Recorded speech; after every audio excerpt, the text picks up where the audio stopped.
Hey everybody, this is Rydo, and we're back to another live stream of Yu-Gi-Oh! Master Duel. Nope, we're not doing that anymore. This is just video game news for May 17th, 2024. Not labeling the videos as Yu-Gi-Oh! Master Duel. I'm a little bit out of whack today in that my OBS decided to lose the microphone settings, and I had to go through and set all the settings, which makes me concerned that we might have had another situation where the live streams on Twitch, which I don't think anybody is watching it, and I mean literally anybody is watching the Twitch streams. I have had no break in there, and I don't really expect to have any real success or break in there, but I'll try. Why not?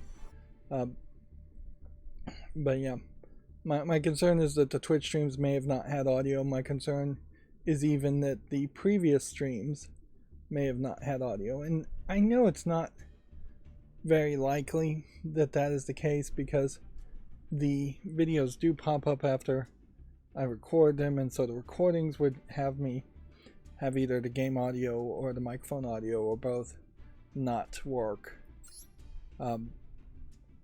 If that was the case. And this is just a thing where it happens occasionally.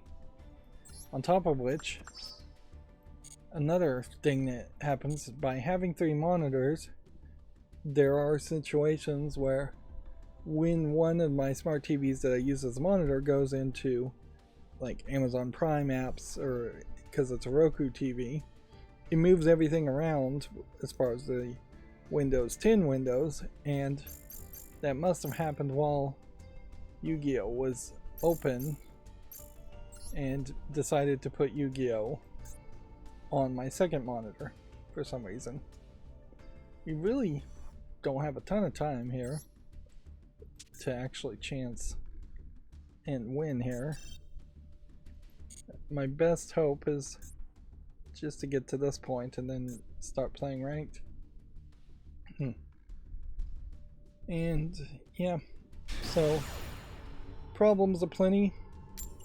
Ran into some problems that are non-YouTube related also. Overall, this minor emergency or medium emergency, I'd call it a medium emergency, that I'm recovering from, that's taken up and just wrecked my schedule for the past month, which wasn't, let's be honest, a very good schedule in the first place. I'm just never really that efficient in making footage. While it overall is going in the right direction, there was a slight,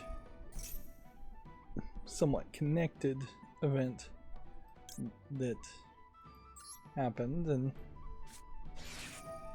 hopefully it doesn't have any real lasting ramifications, but it could. Boy, do I love quick disconnects. I went to the Steam discussion board for Yu-Gi-Oh! Master Duel to see if anybody else was having a problem with the Yu-Gi-Oh! Opening on the second monitor. Even in windowed mode, it doesn't have the top bar, so you can't, even in windowed mode,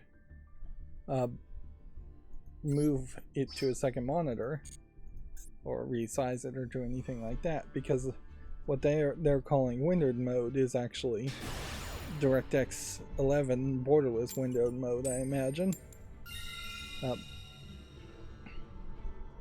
Which even full screen mode, for the most part, is in DirectX 11 and probably in DirectX 12, more of a borderless windowed mode anyways.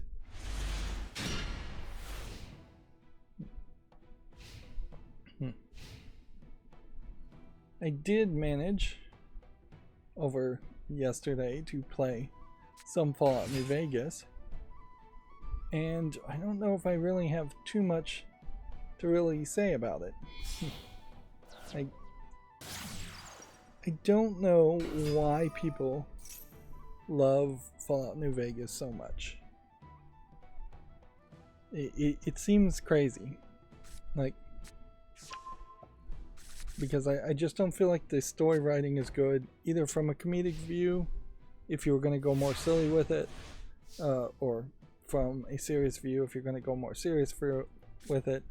And I think particularly the encounters, the locations, the pre-scripted actions all just feel inferior compared to Fallout 3. Now, maybe there is something to be said that you can actually play as different types of characters. You could be a bad guy, you could be a thief, you could be an assassin, much like you can in Skyrim, although I think most people would probably admit that even in Skyrim, inherently, just because you are Dragonborn, you become the Dragonborn hero no matter what.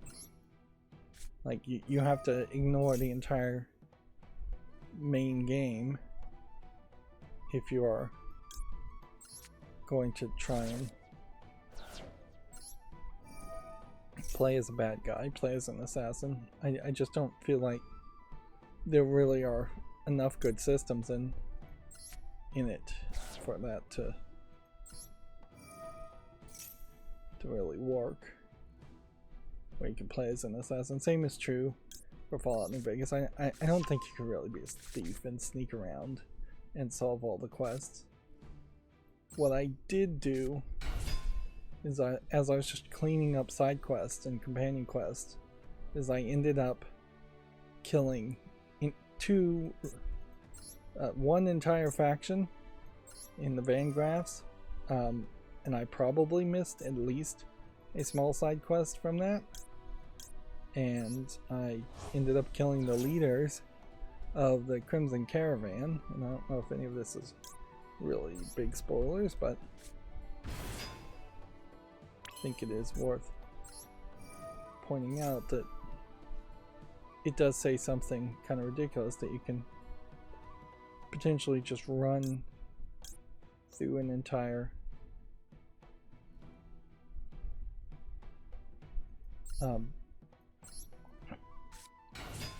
you can just slaughter an entire tribe, and it seems like it has no real effect on anything.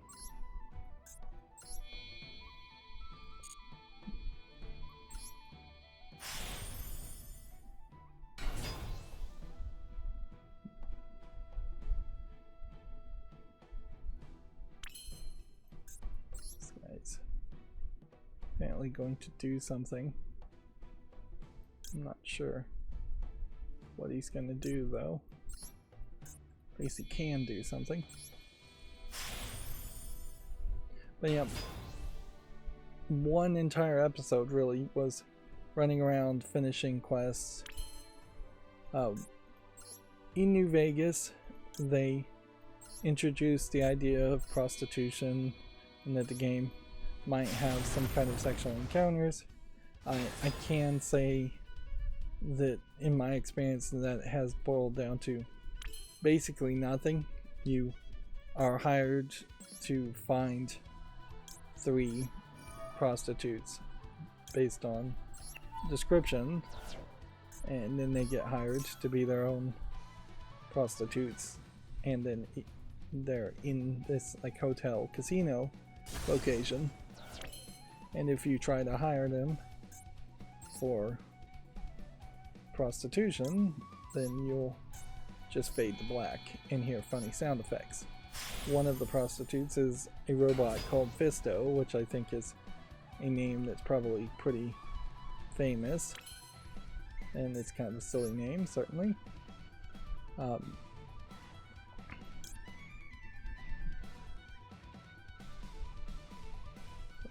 Let's see what happens if we do this. And then another is a cowboy ghoul, and then the third is a effeminate sounding male escort type. Yep.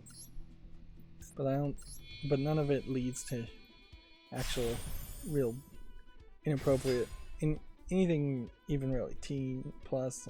It's definitely not immature content, let alone adults only content. And it definitely feels like they just couldn't go as far as they would have liked.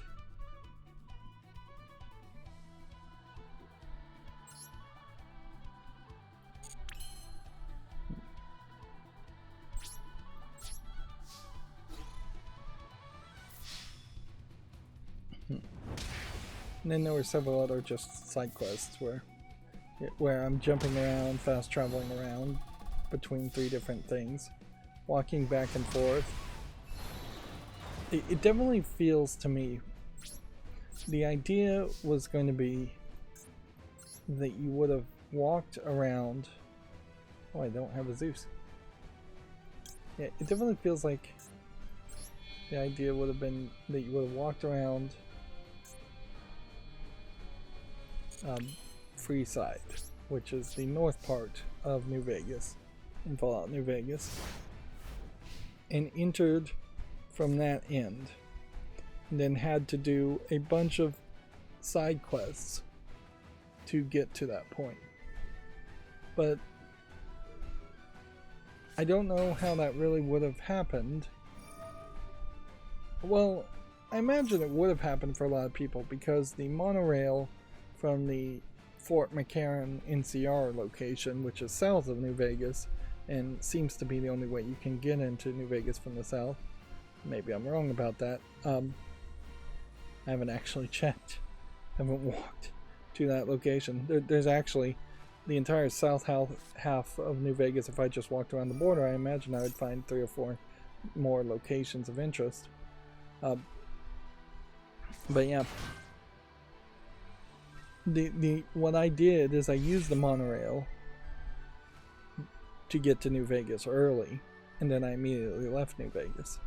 Whereas it does seem like the desire is more to make the player spend the vast majority of its time, I'd say the first 80% of the game, outside of New Vegas. And then maybe something is supposed to drastically change when you get into New Vegas. Maybe something's supposed to drastically change when you finally start the war between the Legion and the NCR. But if that is the intention, it just really highlights how bad the game design is around Bethesda games, and that they really are just designing based on concepts that Todd Howard seems to want, if I was to guess, and dictate, instead of evolving to the way a modern game would work, thinking more on the terms of a linear experience. Even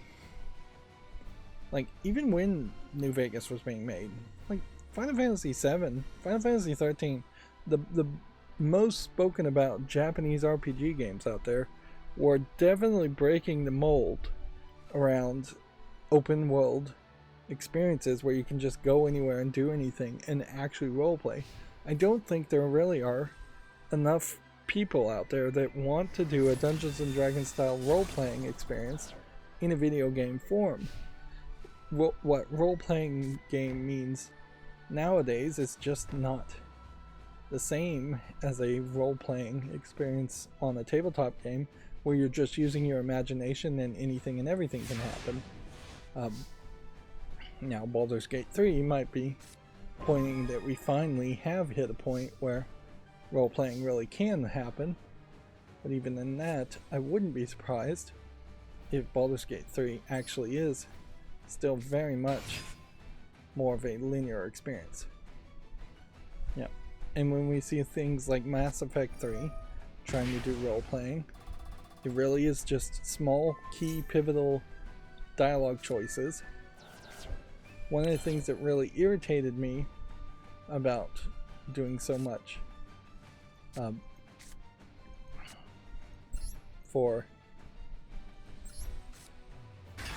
doing so much to finish so many quests is that I was staying in North Freeside, and by staying in North Freeside I was mostly just talking to people, so it really did feel like it was just 2 hours completely of talk.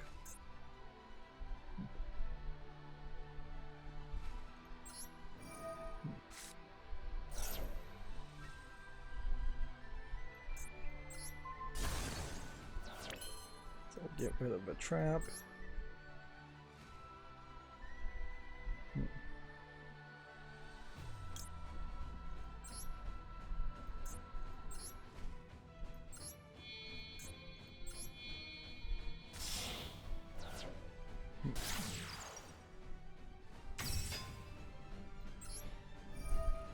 This is just gonna have me draw a card and return the same card.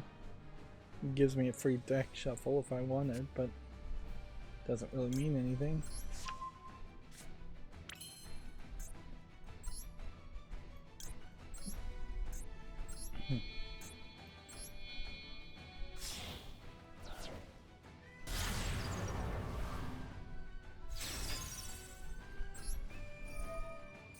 So yeah, I just don't really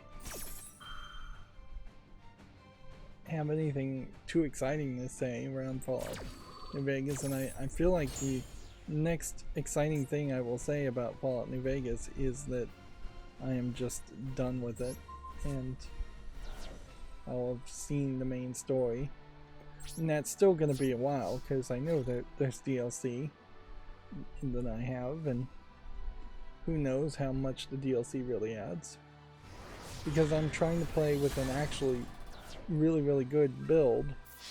I am trying to get these special stats all the way to full 10s, which means I'm just taking intensive training over and over again for perks, which means I'm not taking any of the other perks.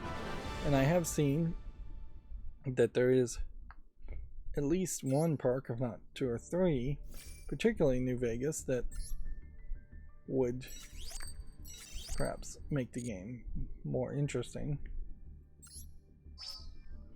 And I question if we're going to see a built-in New Game Plus into New Vegas. Obviously there are mods for that, and clearly there are mods you need to do for it.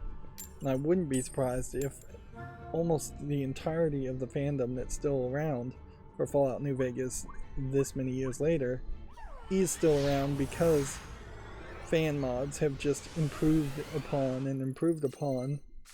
the original game experience so much that they're not really recognizing what the original experience is.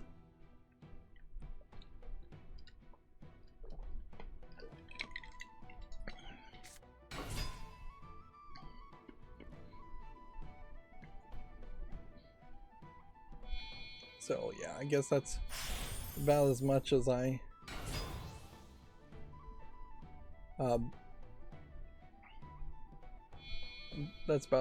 have to say right now about Fallout New Vegas. And as far as just the warm-up section, we are starting late enough that having a long warm-up section wouldn't help. So let's talk about the new CEO of YouTube, pretty much proving that he has fallen into the same situation and the attitude and appearance as the old CEO. I know it's extremely tempting, so it would take a very strong person to not fall into the celebrity traps, but they have had a hashtag broadcast, I think, event,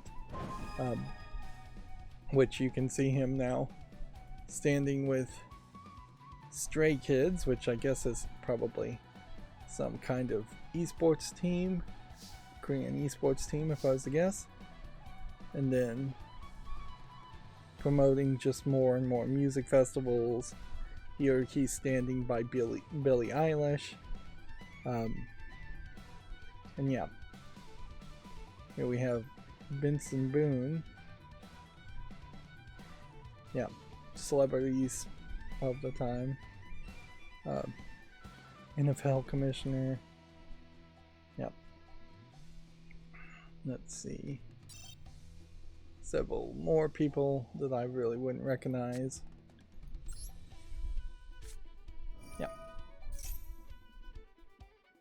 And inherently, while I may personally prefer if the YouTube CEO was this kind of faceless person in the background, just taking meetings all the time and thinking of new ways to improve YouTube, it may very well be better for YouTube to rub elbows with celebrities and keep the celebrities happy. That is what a lot of people are watching, and I can't deny that.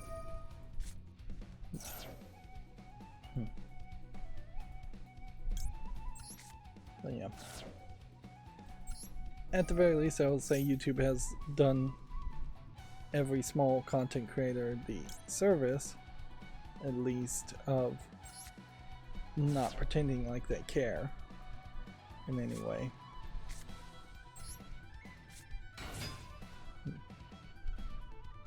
So, yeah. They have begun to focus very much on YouTube about the European Union elections, and then that will move, I think, directly into the United States general elections, and they are going to be, and they've said they're going to be very, very focused around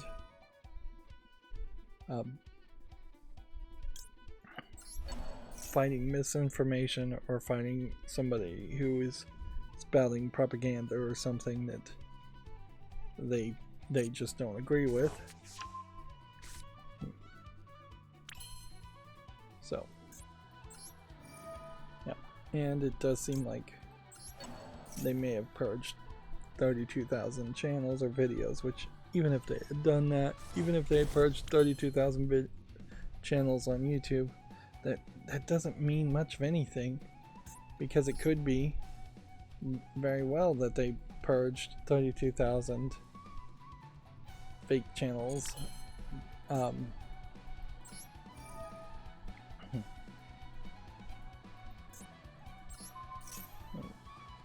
That wouldn't be really surprising.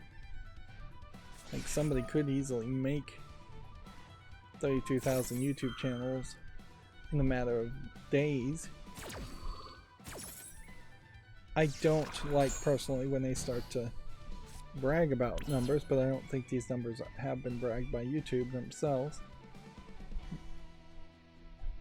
And on the other hand, it seems like YouTube and Google itself has purged a lot of what look like bad employees from the outside looking in. I could be wrong about that, certainly.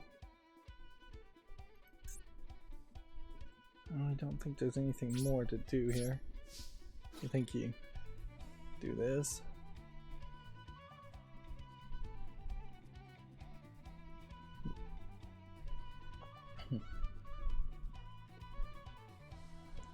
Google itself is trying to promote more and more AI generated search and AI back search.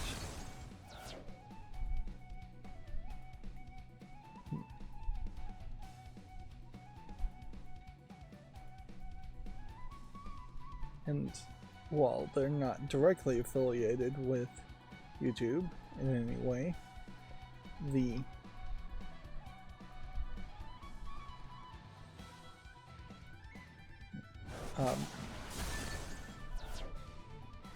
TubeBuddy plugin, the extension TubeBuddy, is promoting what they're calling AI content team, where they've given specific names to specific AI models to give you suggestions on titles, thumbnails, things like that. I don't know how much of that really would be AI. Meanwhile, YouTube Gaming, which would be mostly what I would want to focus on, can't even get the correct date on Minecraft for their 15-year anniversary, which I saw Minecraft was on sale for everything, and it wasn't until hours later that I realized that they were on sale for the 15th year anniversary.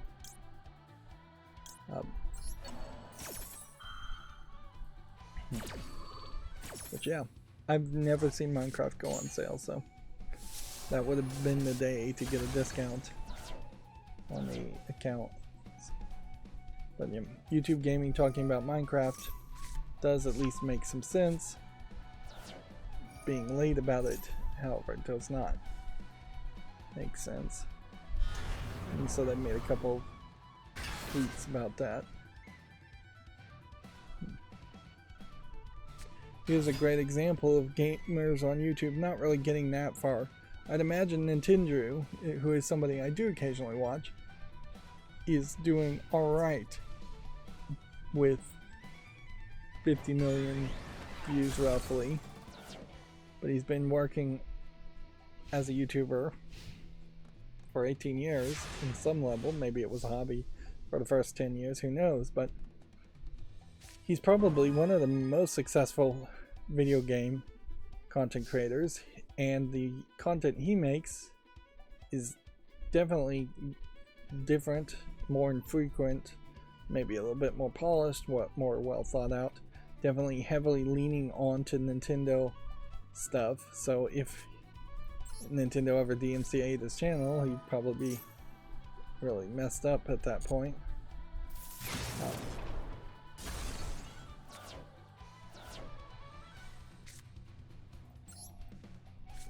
Yeah, he is definitely no PewDiePie, if we're gonna make that comparison.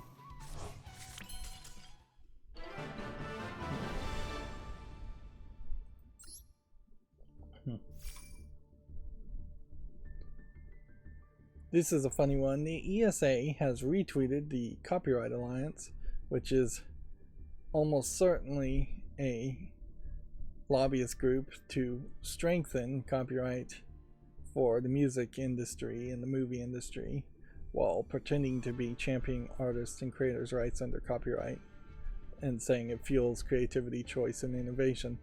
I don't even know how you're going to make the argument it fuels choice or innovation in any way. Copyright does not do that. You might be able to make the argument that it fuels creativity, but only in the most ridiculous of claims that creative artist people are money driven, which I really tend not to be. Anyways, so they retweeted the ESA, and this has become a full circle joke where the ESA has retweeted them. Here is a latest insights from the video game industry from the ESA. Now, it's important to also point out that ESA is increasingly becoming less useful and less relevant by the hour effect almost. Please accept cookies to access this content. Please tell me your date. Yep. The ESA as a lobbyist group probably still needs to exist. Here's an interesting statement. Games are inclusive and foster a sense of belonging. I would argue that a lot of people's sense of belonging, whether right or wrong, has to kind of be built around there being another. So I don't know how you really foster a sense of belonging when you have to say, well, I am like these people, thus I am not like these other people. A lot of this players come from all walks of life with engagement across age, gender, racial, ethnic groups. Well, all of this is true. A lot of this is also very much flowery speech and more hopeful.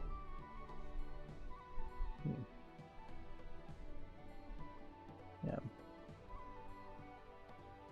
And so, as we scroll down on these facts, there's definitely some what you would label as identity politics being shown here. I guess that is the question here. Is it the right move for the ESA to go woke? Or is this just the last thing that every company does to maintain relevancy and to get their shares listed on certain stock portfolios, which is where the whole woke company actions come from. While there probably are a few people that truly believe it, in every company that does it. The truth of the matter is that there are portfolios offered that by stock traders that say the companies in these portfolios are safe to invest in without being associated with some major controversy. And say you are a teachers union in, let's say, France. There might very well be reasons and rules that say you need to buy from those portfolios instead of just individually investing in companies to fund the teachers union, or buy regular portfolios of just the S&P 500 or something like that.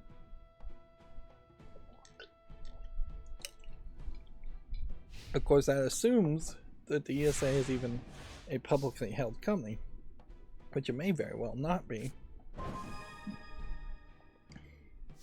In this case, it may very well be the fact that the ESA has nothing at this point. They have lost all of their income potential by ruining E3 and just allowing competition to happen. And since E3 and was a subsidiary of the ESA, they can't charge those millions of dollars for stage time or for preferred location, booth locations. And so now they have only the ESRB rating systems to allow them to make some money from that. And I imagine we're going to see the cost to have a game rated by the ESRB go up and the need for a game to be rated by the ESRB go down. I could easily see with just like Nintendo leading the way with the Switch 2, whatever it is, to say we no longer require games to be rated by the ESRB. I don't think they really require it by the eShop anyways.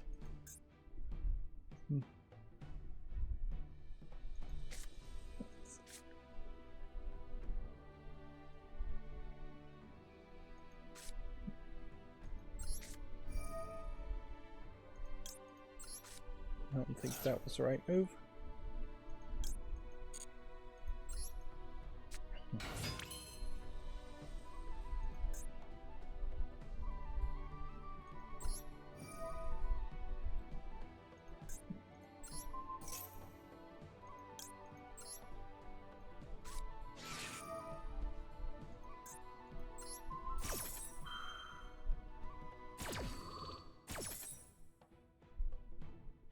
See. I don't know what I'm really trying to do here. This needs to be the last game though. Talking more directly about video games, Ghost of Tsushima is PlayStation's 4th biggest Steam launch. The game has attracted over 59,000 concurrent players, that despite the fact that you have to connect to a PlayStation Network account to do some parts of that gameplay.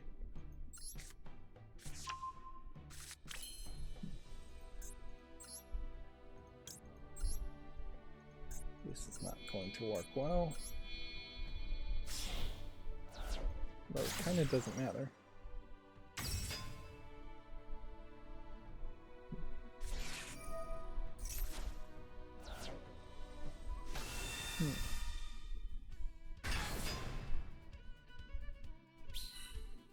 Wasn't really expecting that.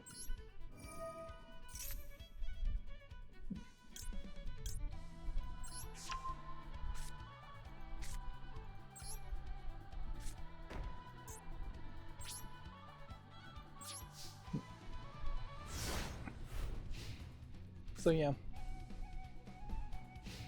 Ghost of Tsushima, I imagine, already had a pretty high fandom from the PlayStation version, so people do seem kind of excited by that.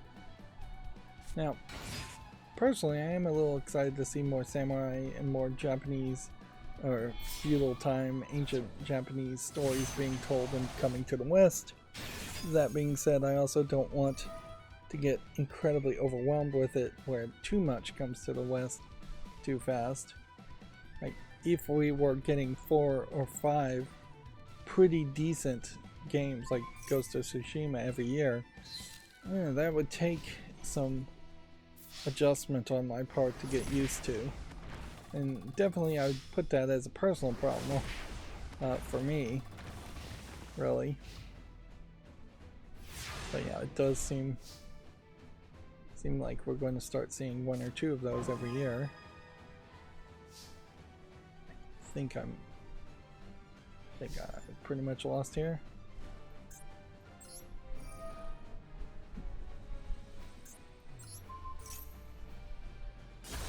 Summon one zodiac monster to the field.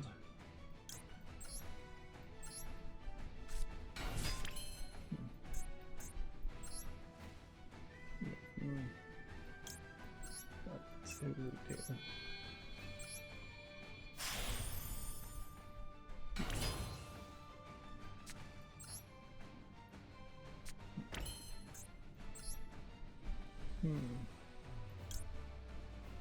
I think I would need to be able to destroy this face-up card. My question, I really can do that. And since he already played this, I can kind of act in safety. I'm also trying a anti-allergy, anti-congestion nasal shot, which is a weird experience I've never done before. So there is a small possibility that I might just come off sounding less nasally.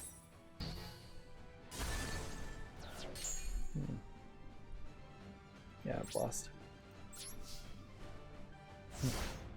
So yeah, if anybody's listens to this video and leaves a comment saying, hey, you sound better, I appreciate that. And yeah, it is my hope that just not spending a lot of time dealing with congestion generally almost every day would perhaps lead me to having more energy and more time.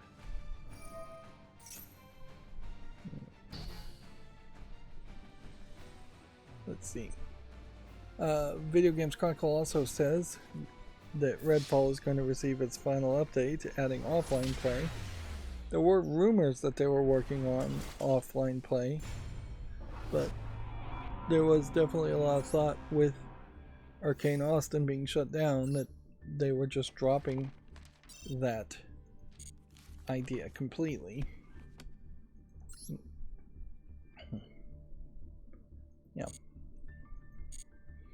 I could certainly see why you might just assume that, and why you might even do that.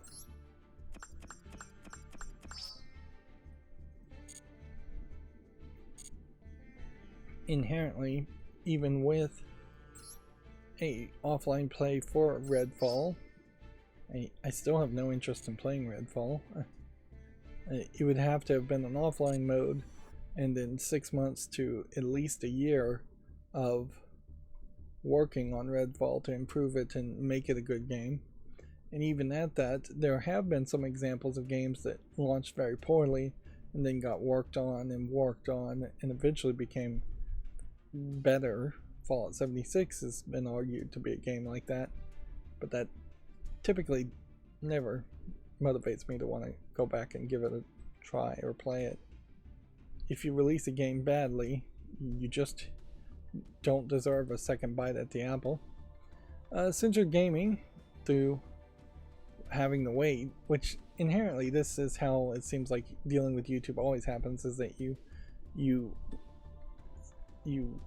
fill out the automated appeal form, you immediately get rejected by somebody who didn't even look at the appeal form, and then you complain about it on Twitter, and then somebody really looks at it.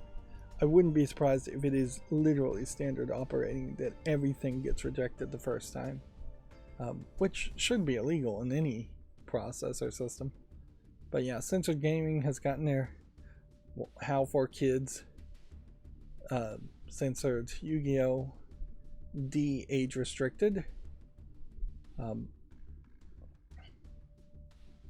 But this is just yet another bit of minor drama around censored gaming that he would have been better off not having, and he certainly wouldn't have had this if he focused his channel called Censored Gaming as just being called Censored Gaming. The problem there, of course, is he can't make a spin-off channel called Censored Anime or Censored Cartoons without spending a lot more work to fill up and make content around that. Yeah, he barely has enough to talk about around video games. He probably should just see if he could rebrand as Censored Media if you wanted to do that, and even then you're going to have a real problem talking about censorship in anime in particular if you start to delve really deep, because there's a lot of people who will debate you certainly as to what is censorship versus what is just localization, often asked for by the original content creators, or at least claimed to have been asked for by the original content creators.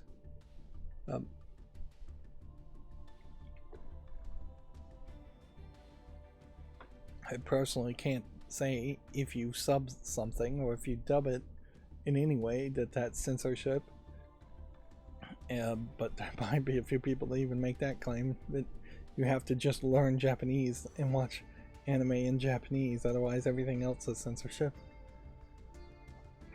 I guess there's nothing more to say there, and yeah, I really wish censored gaming would just focus on games and perhaps just make less content overall. Here's some big news. Microsoft plans to put this year's Call of Duty on the Game Pass. This game is going to reportedly release in October. I think most people knew that. I kind of feel like they had even said that that was the case. That at least I think they've said the phrase, "We want Call of Duty on Game Pass." Now, this does highlight an interesting question as far as where is Microsoft feeling about Game Pass, because there is a bit of a thought that they may finally have decided, or they may at least be debating internally, to pivot away from trying to just have Game Pass be their main focus as far as how they release games and how they make games, to go back to being just individual game sales and being a publisher, and being a publisher on third-party platforms. I imagine there might be a thought that Microsoft would like to have Game Pass on the Switch 2, on the PlayStation 5, and more prevalent on PC. But yeah, I also wouldn't be surprised if at some point they just decide that Game Pass is not worth adding new content to, that they've just locked enough people who will forget to cancel their subscriptions into that annual service, or they'll make it a worse service. We've seen similar things, Netflix really being a great offering when they let you share passwords and didn't care about it, then being a much worse thing when they crack down on password sharings. Amazon Prime being great when it's commercial free, and then being a much less thing when they add commercials, and really not explaining how Freevee is any different from Amazon Prime now, as far as both services have commercials in them. So yeah, at some point I wouldn't be surprised if Game Pass comes with a whole bunch of commercials. You look at the ridiculousness that's happening on Windows 11 if you pay attention to that, which you probably shouldn't. Like Microsoft, outside of the Xbox divisions, is doing every slimy trick in the book they can think of to try and make Windows 11 have more advertisements and more pushing of Microsoft Edge onto people. The most recent outrage is that they straight up are having the security center claim that your computer is not secure if the default browser is not Edge. Let's see. The Palia Studio Singularity 6 has laid off 36 employees. If we could only lay off 36 employers, well, that really wouldn't do much, would it? If your boss gets laid off, then usually you get laid off too. Let's see. Everybody keeps claiming that it's a tough economic period, when in reality, I'd like to hear an economist try to explain why for video games right now, in particular, worldwide or in the United States or in Japan or in Europe. I'd like to hear the real explanation why it's a tough economic period when it really isn't. The only thing that's making it tough is that each of these publicly traded companies is too much of a coward to tell their shareholders we cannot make profit indefinitely, and we cannot make massive amounts of profits indefinitely and just risk their stock price going down. Which, a public company's stock price going down doesn't really matter much, because I don't think banks really even care about what your share price is that much these days to give you a loan. And I think you probably, as a corporation, as a big video game company, get loans from other sources. So it's not even a situation where a company needs to go and get a short-term loan to pay their employees, pay payroll, or they need to get a major loan to acquire new equipment or acquire another company or anything like that. I don't think Microsoft got a loan for billions of dollars based on its share price from a bank. They almost certainly are doing some shenanigans there, in which banks are giving loans to corporations like Amazon.com, and that is a great way to avoid paying taxes, from what I've heard. But yeah, people are buying video games when they're good. If you put out a good game, people will buy video games. I truly believe that. I don't think we're in that tough of an economic situation. It has been tough, certainly, for the gamers and your everyday man, your average person. But it's not that bad that you couldn't afford a game every now and then for most people. We may very well be on the point of massive unemployment or a depression or a recession, but I don't think we've hit that point at all. And we definitely need to, as gamers, keep an eye out for this phrase, tough economic period, because phrases like this may be said non-stop for the rest of all eternity if we allow them to be used as an excuse. Valve apparently has been working on a new hero shooter called Deadlock. Some images, I guess, have leaked. The problem with this, and at this point, this Valve on the back of the head of a guy does not represent Valve well at all. They haven't used this image or this logo in a very long time. But yeah, this apparently has been in development since 2018, but this is all coming from Tyler McVicker, who used to have his YouTube channel known as Valve News Network, who now spends a lot of time just playing Counter-Strike and every now and then talks about something like it is definitive, but I really would have to question whether what he's talking about a lot of times is even true or ever gets proven. Like, the danger here very much is the case that you would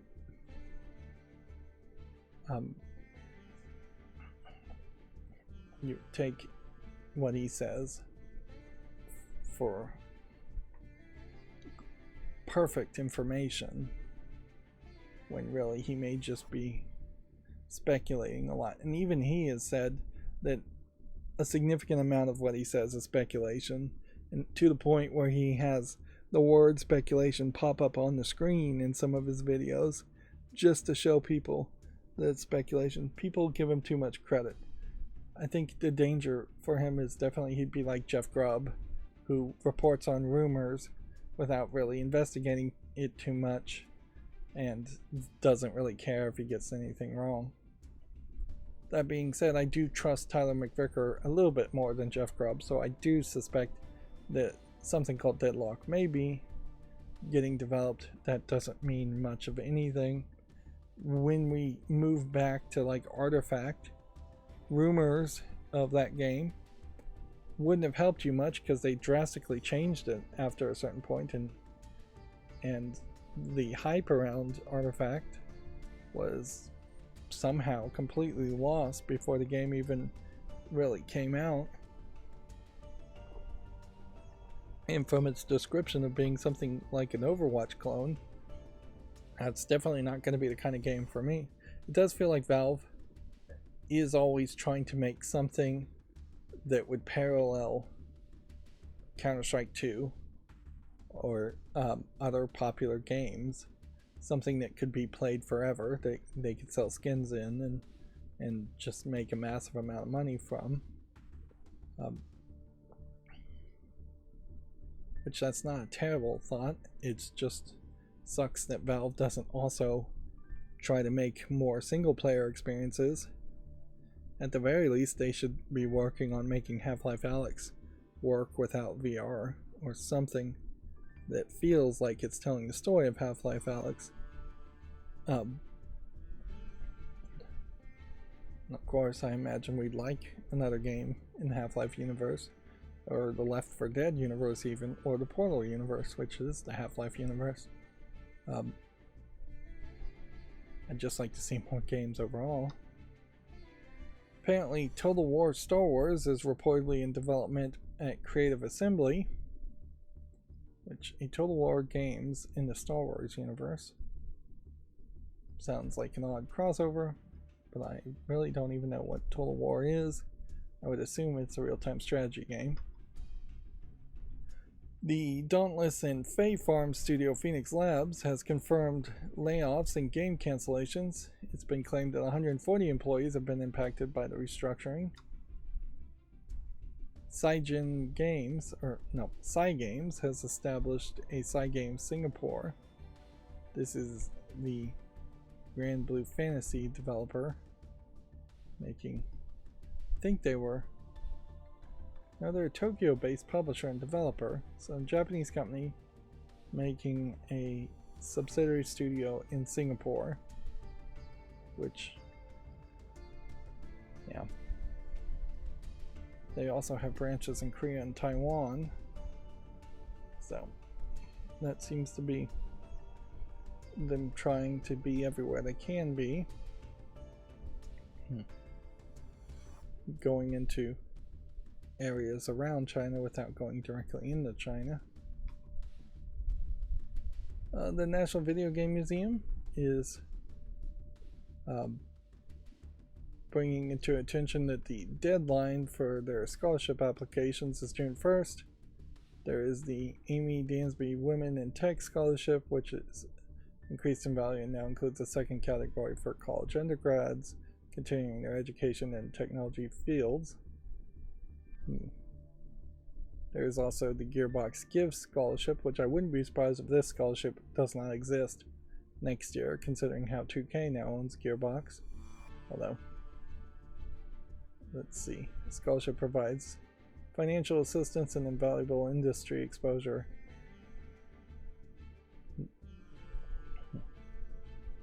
And then there are other scholarships that are open to Frisco residents for Titles 1 school students and residents.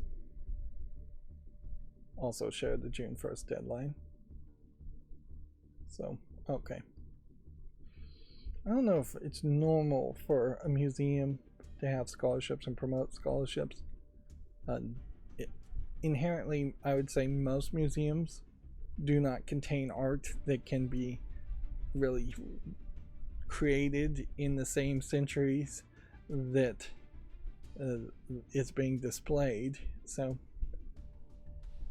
if, say, the Louvre had a scholarship for aspiring new artists, which they may very well, whoever receives that scholarship and becomes an artist would still be making modern art that would probably never show up in the Louvre, at least until decades had passed. Moving on, Take-Two says the canceled games that it canceled weren't core franchise titles. Apparently they dropped 12 games.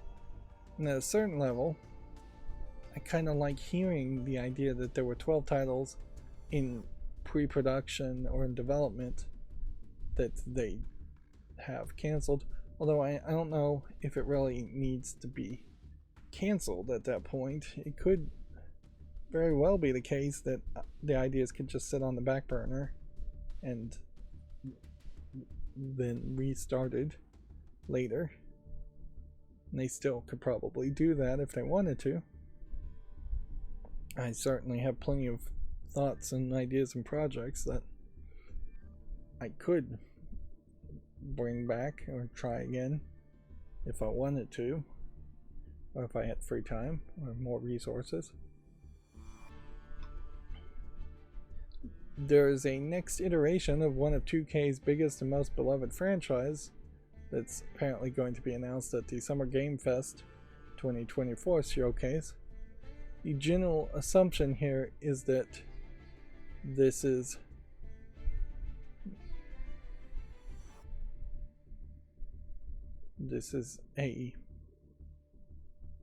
I believe, GTA game, but I'm not 100% sure 2K owns Rockstar, so that it would be a GTA game.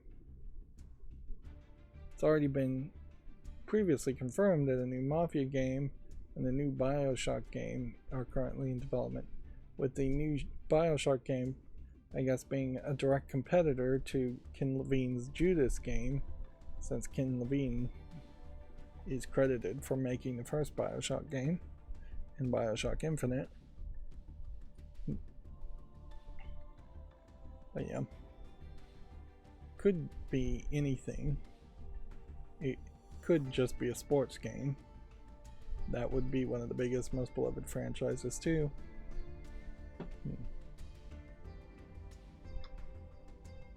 Let's see. Here we have Video Games Chronicle with the same story. I guess that's one way to get hype. I guess it isn't a GTA game because Grand Theft Auto 6 launches in the fall of 2025. And it would be very interesting if this is the level of graphics that an open world game like GTA 6 could have at all times. I suspect heavily this is a pre-rendered cutscene at best, as far as all that. And inherently, I still feel like whether you're talking GTA or Fallout New Vegas, which I'm playing more right now, like, these open world games do leave a lot of question marks as far as why do buildings exist? Like, for every building in an open world game, does this building exist because it's acting like a wall to prevent me from walking from one point to another? Or can I go in this building? Can I see something interesting in the building? Can I have encounters and interactions in the building? Why does the landmass exist? Am I in GTA getting a bunch of roads and landmass so I can drive? Is GTA really a driving game that people like to do the driving there? Of all the crimes you do in GTA, vehicular homicide is about the only one that's kind of open world. You can rob people and punch people, but I think the more interesting interactions are way more scripted in the last GTA game. Now, the name is deceptively inaccurate. Even here, while we see a lovely lady in a two-piece bikini here, why do the ladies exist in a GTA game? Is it so you can ogle them? Is it so you can hire them as prostitutes or force them into prostitution, punch them?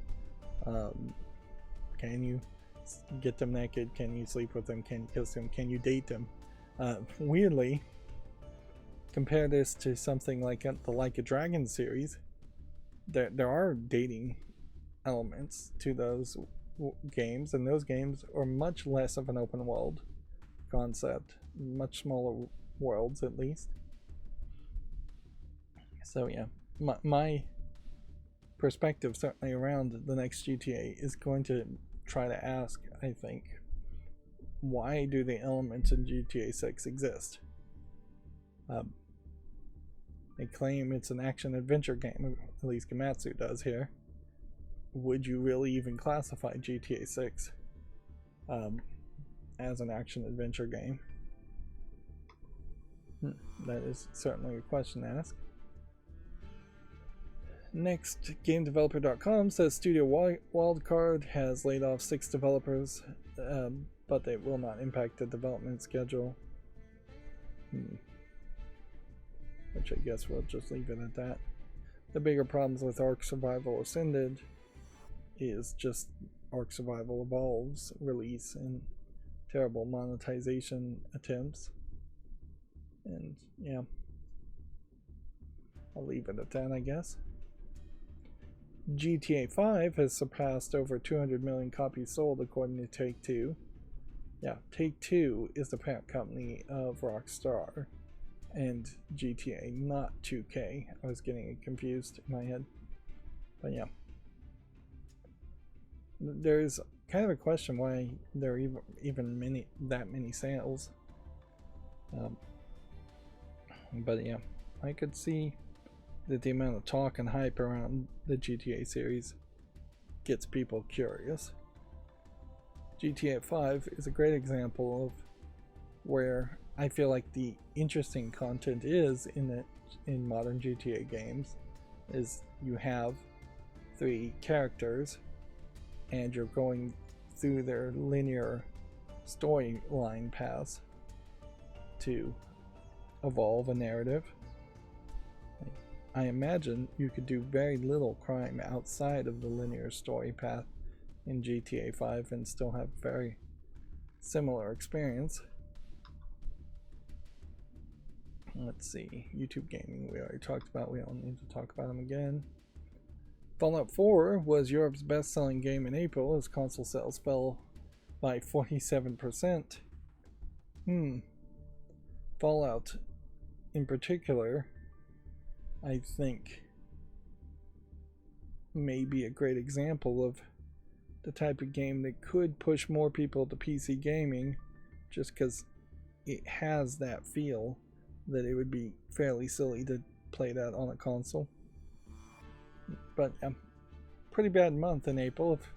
Console sales overall fell by almost half, and Stellar Blade is getting only the sub-headline mention as being the highest new entry on the software charts. You could definitely have flipped this and written Stellar Blade was the highest new entry for software instead of talking about an old game, Fallout 4.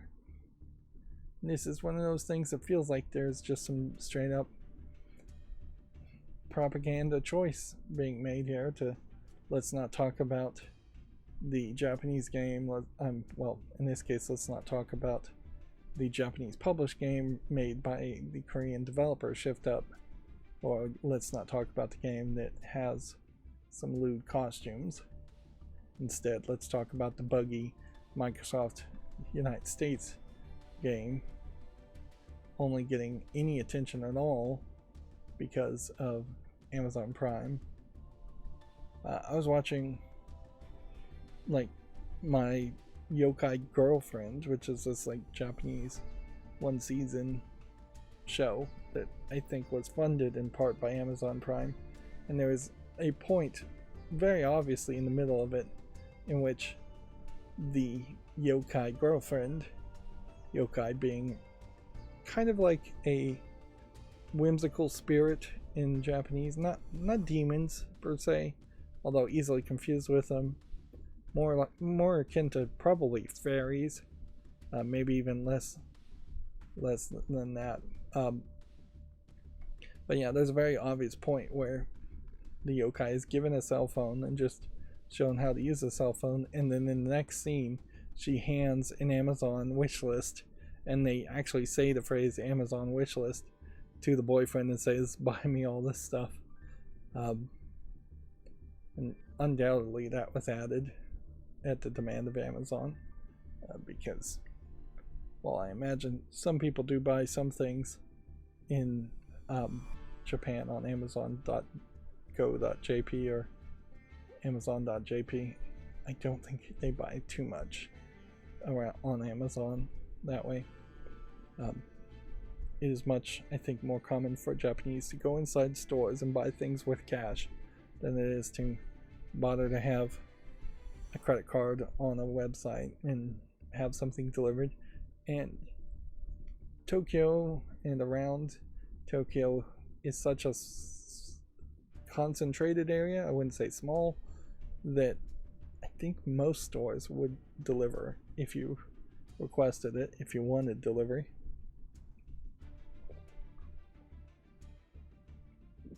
I think a lot of companies in Japan contract out for delivery of objects too.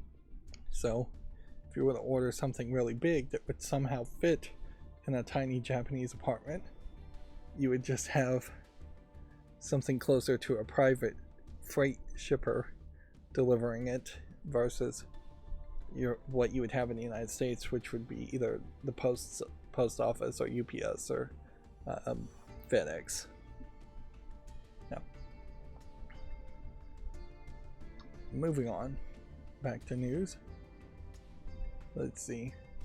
Phoenix Lab has laid off its staff, canceled games, and the studio's fate is unknown, apparently. They must have cleared the rights issue up with Friday the 13th antagonist Jason Voorhees, and now they have created a new enterprise called the Jason Universe, which will bring Jason Voorhees to a range of mediums.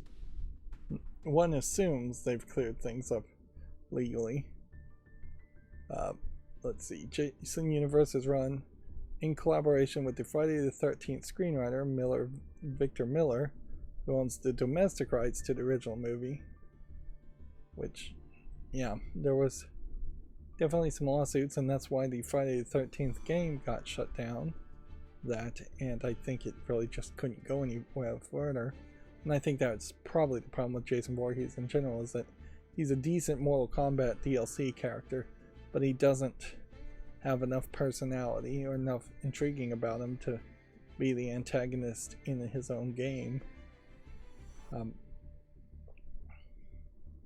course, this may also be a case where there still are other people claiming to own the rights, or there's just some weird license negotiations going on. Yeah, the overall Friday the 13th franchise continues to be owned by Warner Brothers, so it doesn't seem like they've really gotten the full rights here. So domestic rights in this case would be United States domestic rights. to the original movie, which may mean that the only elements of Jason Voorhees that can be in the Jason universe, which is weirdly spelled 1v3,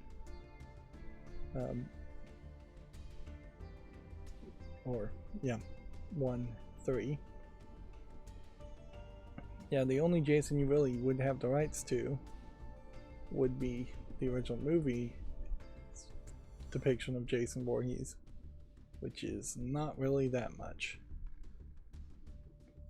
I don't know if it's Warner Brothers, but there definitely is another movie company that owns like the rights to the Hellraiser series, and even that Hulu Hellraiser movie, which went in a different direction, but I still would have kind of liked them to continue down that path.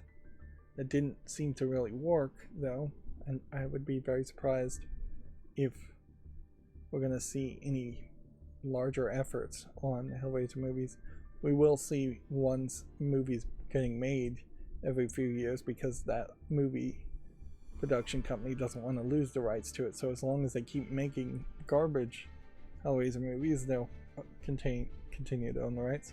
And this is just a standard Hollywood nonsense that everybody hates and leads to, well, at this point has almost completely guaranteed the downfall of cinema. There is very little reason these days to go to a movie theater and watch a movie. And I've been looking at some sales for like movies on Slick Deals that popped up for 4K UHD movies, and there's not really anything new. It's movies from 10-20 years ago that are getting remasters and re-releases. It's a real problem, and yeah, definitely explains why I want to play video games way more than I want to watch a movie. Although I did watch one movie, the Michael Bay made in an early part of his career, in I believe it's 2019, a movie called Horseman that is a interesting crime drama / gory horror mystery movie that I would recommend everybody watch once if you can deal with a lot of gory horror things. If you can deal with, say, Saw, it basically feels like this is Saw if Saw was a little bit more serious and didn't go off the rails as far as being silly, closer to what the first Saw movie was. And you watch that movie Horseman, and weirdly it feels very out of place from Michael Bay movies these days. Let's see, moving on. Video Games Chronicle says more Xbox games are reportedly coming to the PlayStation 5 as part of a Microsoft Latitude project. It's claimed Microsoft wants no red line policy for which games can be released on Sony's console. So, if they have a project called Latitude, I almost have to assume that there is also a project called Longitude. And my assumption there would be Longitude would be a project to try and see if games could run on other types of devices, mobile, cell phone, Nintendo Switches, Steam Decks, low-end PCs, office PCs, high-end gaming PCs, things like that. It'd be very weird if you only had a project just called Latitude and not something that would work with that. And I could also see Longitude being a project to have just more tentpole games that would be more of an exclusive, or at least timed exclusive for the Xbox. I don't see how Microsoft can shift and pivot into just being a publisher and putting a lot of games out on the PS5 without also abandoning all the work they've done on the Game Pass. In a certain level, it might just be that that's the way to run a video game company, is that you, for a couple of years, you promote one thing, like car companies. You promote cars with nice round curves on the exterior body, and then you change it up the next couple of years and you promote cars that are square on the exterior, more boxy and square. And then it's just always round car, square car, round car, square car. Keep things looking different. That way, whoever buys a new car has their car standing out and looking very different from everybody who bought slightly older cars or used cars. Like for video games, maybe it is Game Pass multi-platform. Game Pass multi-platform. Just bounce between those two things and your focus until to keep gamers purchasing both and just following trends. Realistically, there really should be no red line policy saying a game cannot be released on Sony console, but yeah, I could certainly see people making decisions on specific games to say no to it. I would say that if, for instance, Microsoft was to make an adult game that was going to be severely censored on Sony, they should probably say no to putting that game on the PS5. That would certainly be a thing. Let's see. Here's another example of Video Games Chronicles getting the information a little wrong. Here they say Microsoft has revealed the new Proteus accessibility controller for the Xbox.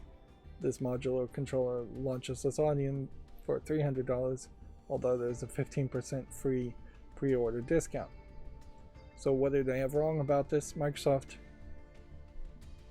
tweeted in affiliation with the actual company that's making these Proteus controllers. Again, Microsoft is more than happy to take credit for what they aren't themselves actually doing. Price is accurate, and that is ridiculous. Even the accessibility controller that existed before is cheaper, but not by much. And I would say, well, this might be more customizable for people with disability. I can't help but wonder if the case certainly could be made that the PlayStation accessibility controller is still better as a concept than the total customizability of this. And the prices on these accessibility controllers, while they may be cheap compared to other medical devices, which is what the category you'd probably want to compare them to, they don't have the insurance coverage of medical devices. Nobody's going to have a standard medical insurance that would pay for this. And a lot of kids who have temporary disabilities, let's say they just have a bad wrist break or something and they're going to be in a cast for 6 months, it's pretty impossible to justify, after paying a doctor to put a kid in a cast, it's impossible to justify another $300 to buy a controller. Yeah.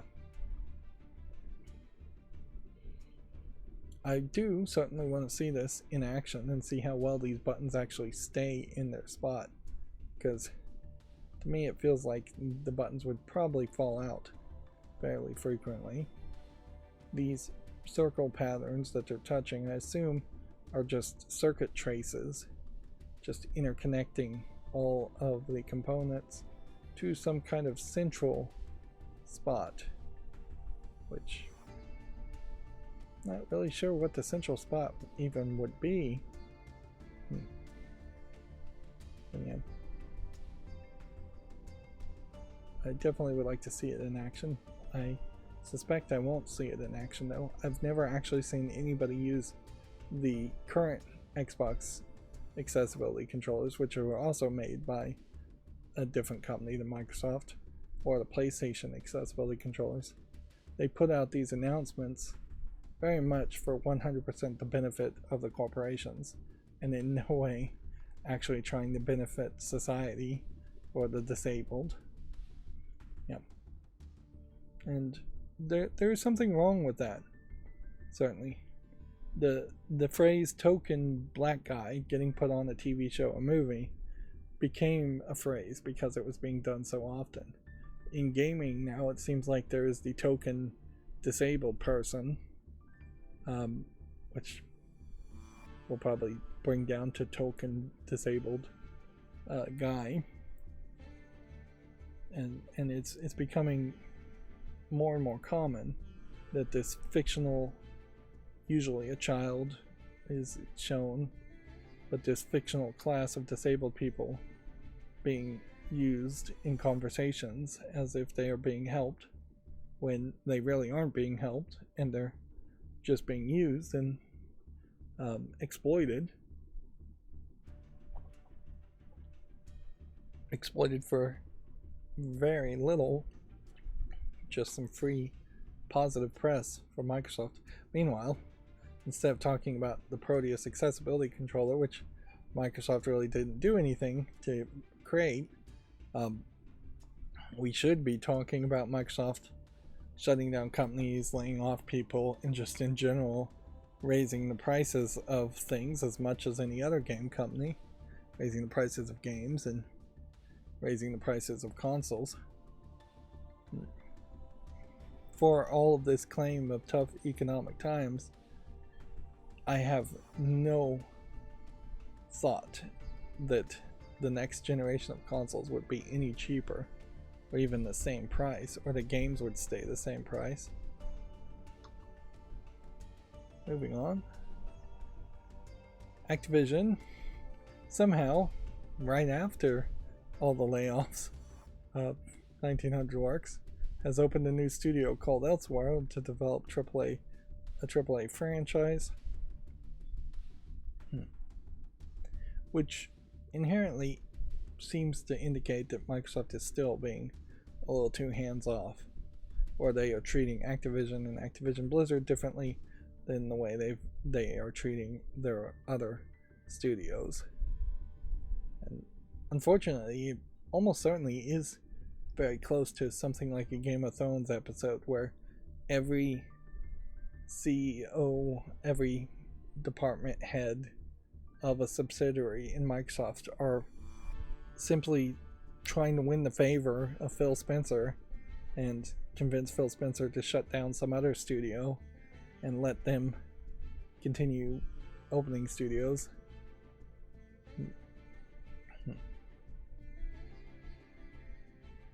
But yeah, there is also, I think, some location issues here. It definitely seems to me, between the layoff of Arcane Austin, which is in Texas, and Tango Gameworks, which is in Japan, and then forming a studio in what I assume is Seattle, Washington, or Redmond, Washington. They may just want these offices. Nope, I'm wrong about the location. This is in Warsaw, Poland, so maybe there's some legal benefit to starting a studio in Poland.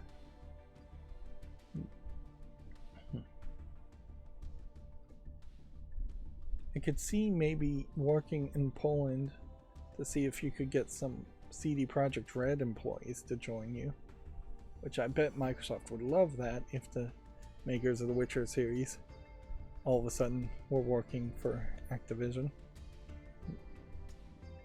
There is a danger here where Activision may just grow bigger and bigger, and at some point you won't have a subdivision of Xbox under Microsoft. You'll just have a subdivision of Activision and Xbox, or just Activision as part of Microsoft.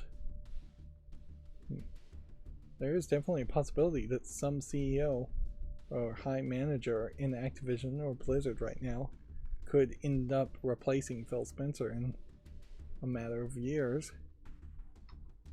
But that is certainly too close for comfort to announce a new company after shutting down two others. apparently there's a licensed boxing game called Undisputed that's coming to PC and consoles in October. Now, license to me means absolutely nothing, but boxing games in general is something I'd like to see potentially succeed as a fan of Punch-Out, but I do have to also remind myself that Punch-Out is a rhythm pattern matching game, not an actual boxing game. And I would much prefer a Punch-Out clone than a proper, true boxing game in video game form.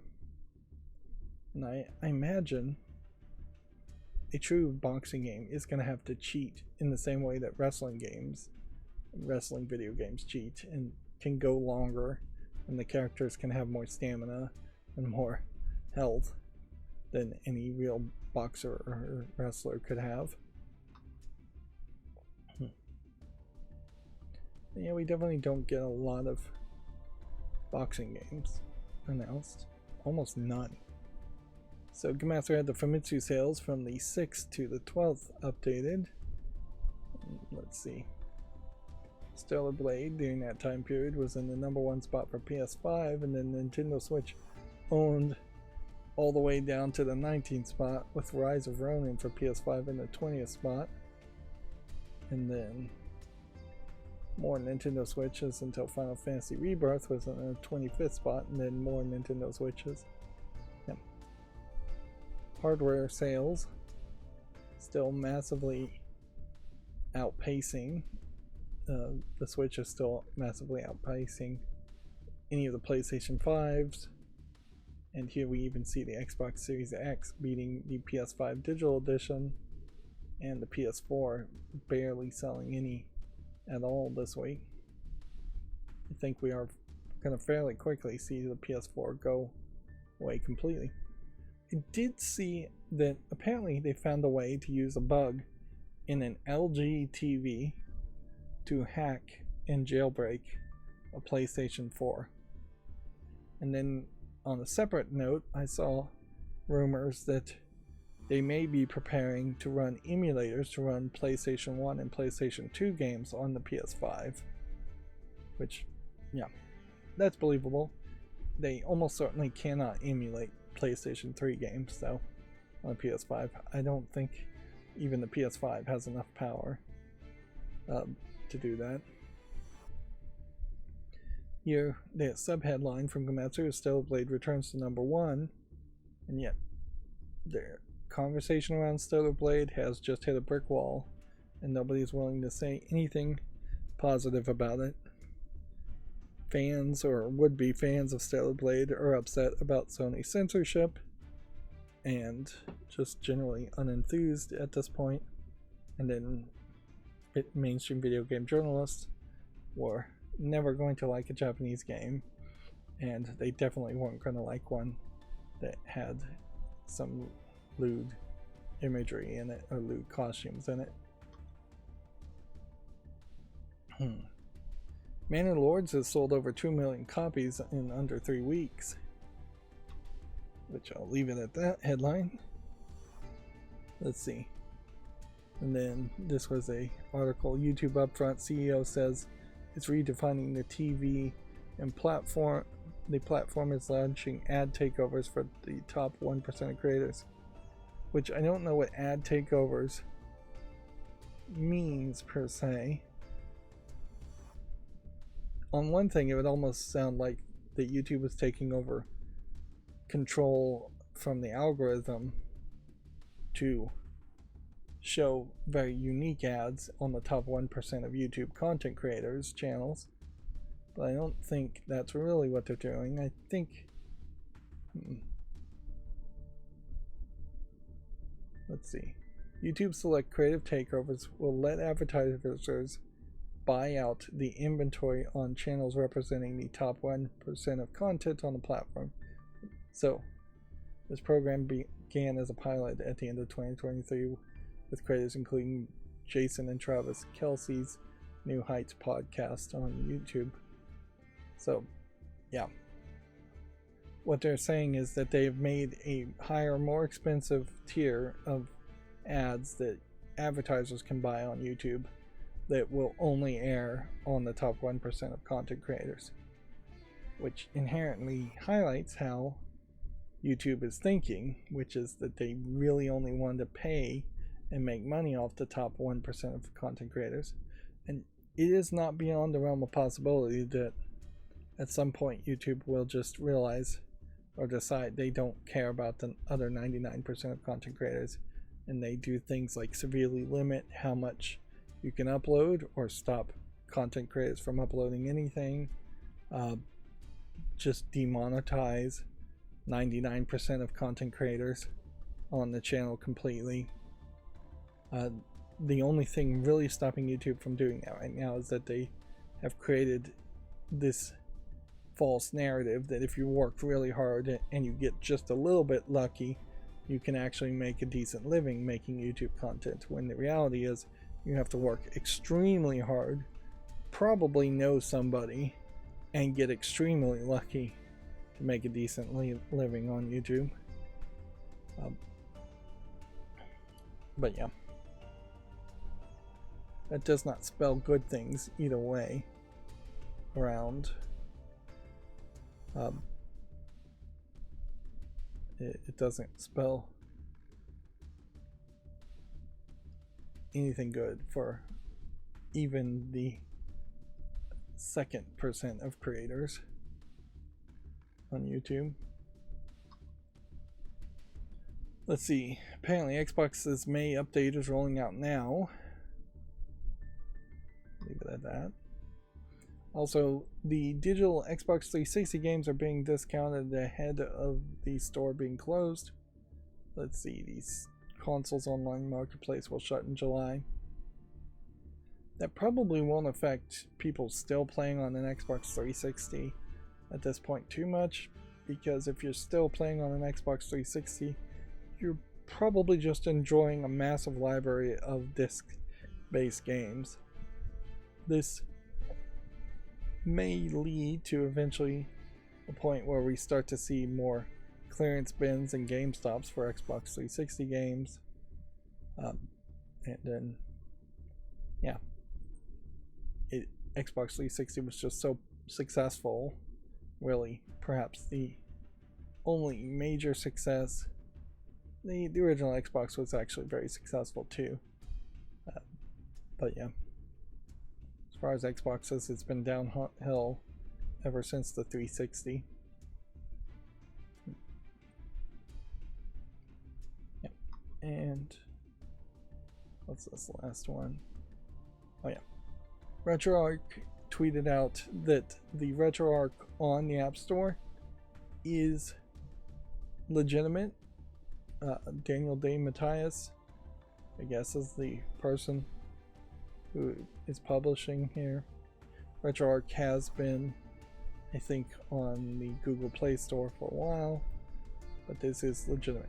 Now, the problem I would say here is you're going to kind of fairly quickly realize that RetroArch is a bit more complicated than you would like, particularly if you're going to try and get kids to play ROMs of old games. I'm not even sure how you move the ROMs into the storage on an iPhone. But yeah, it doesn't have an emulation station nice front end. RetroArch is much more technical, more to business. Even their phrase when they say load a core, it's hard to know what that means until you know what that means. That's different consoles being supported. They have a long list here of what old consoles the RetroArch emulators cores are, some of which are not relevant emulator cores, some of which are not even old emulator cores, and your mileage is going to vary wildly based on just what controllers you can Bluetooth connect to an iPhone.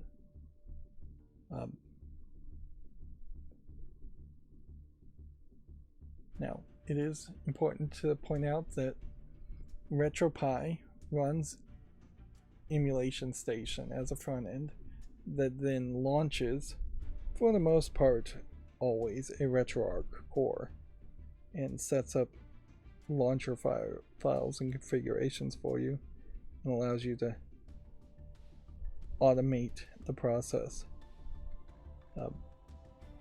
So it is something I'd say install it, back it up. It may disappear at some point. Interesting how it got a 9+ rating for the App Store, but I generally would not expect people to be emulating too many games on their smartphone, on their iPhones. Same is true for Google, like, too. I don't really expect that there would be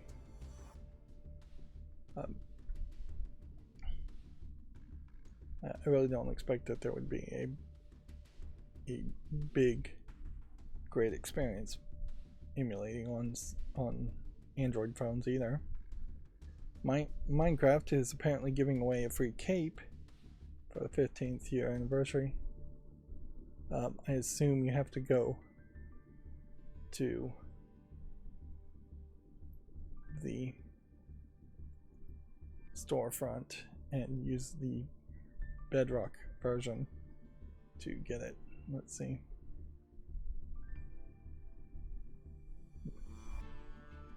Just show this off. This is day 3, so they're doing a whole longer experience. So you would redeem on a redeem page.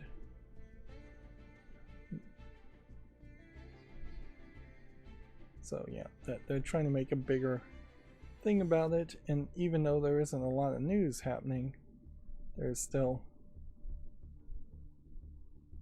not much going on. Oh.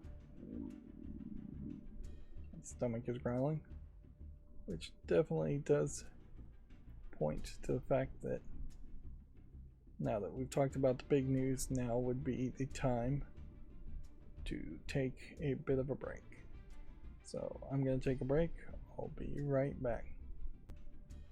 Okay, I'm back. Sorry about that. That really should be my slogan. Okay, I'm back. Sorry about that. I noticed that there was a Slick Deals for Best Buy. They're giving $50 if you spend over $200 on a console.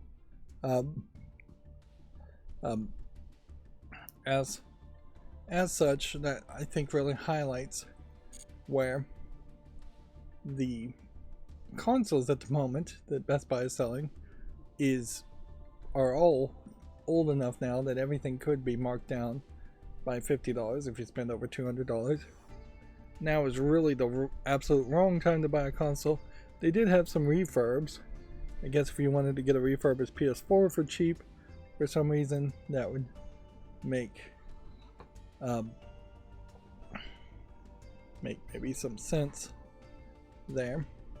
They do have some arcade stand-ups that you can get. So if you want to be severely ripped off buying way overpriced replicas of actual arcade systems, then yes, maybe you could get $50 off of that.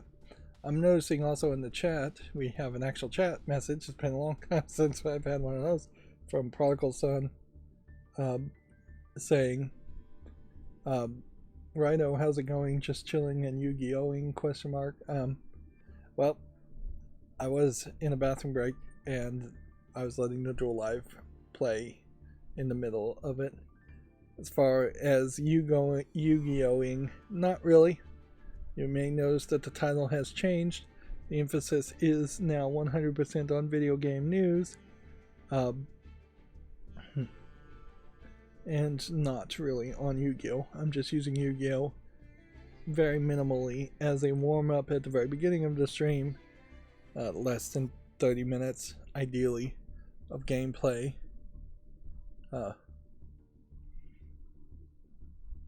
And then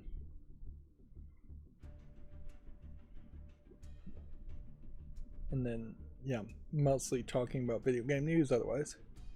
Prodigal Son also said apology accepted, from me apologizing for being at the taking a bathroom break. And then he said, alright, just saying hi, gotta drop laters.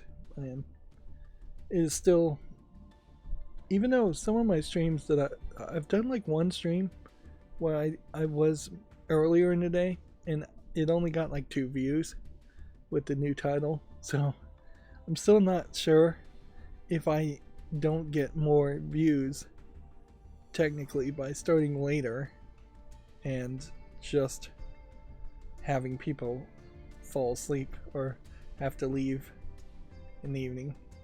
I haven't figured out the sweet spot, and my schedule right now is crazy. Prodigal Son also put a smiley face.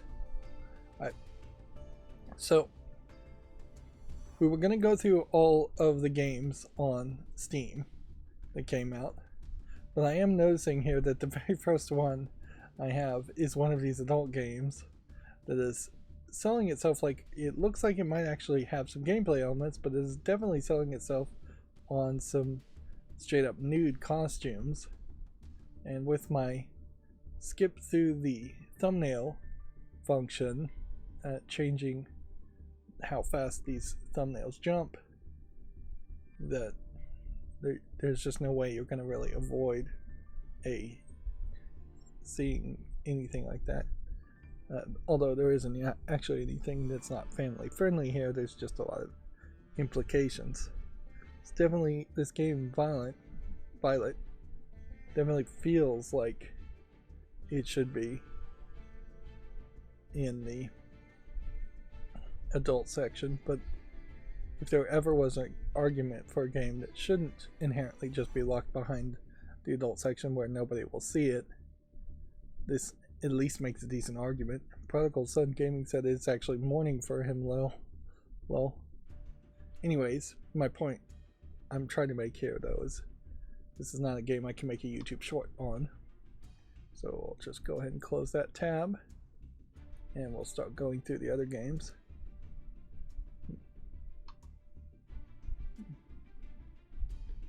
Let's see.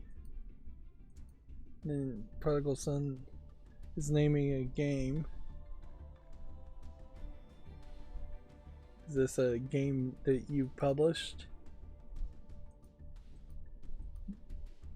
I don't believe I've actually played the game. The YouTube shorts I make are created from this and are automated. So I spend half a second looking at a game and very flippantly decide whether it deserves some more attention, and then I make a YouTube short on it. Inherently, I am so fallen behind that I'm not going to get around to playing basically any of the games I make YouTube shorts on. It would have to be an extremely relevant game, or an extremely interesting looking game out of millions of games. I played it already, lol. Attack on Hex Island.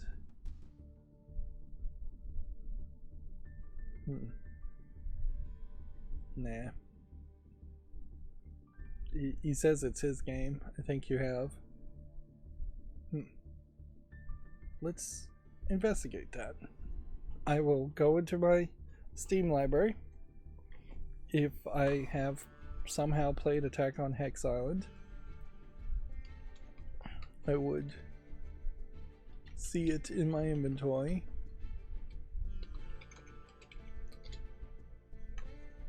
Nope, not in my inventory. I will go to the store page and I will type in its name and see.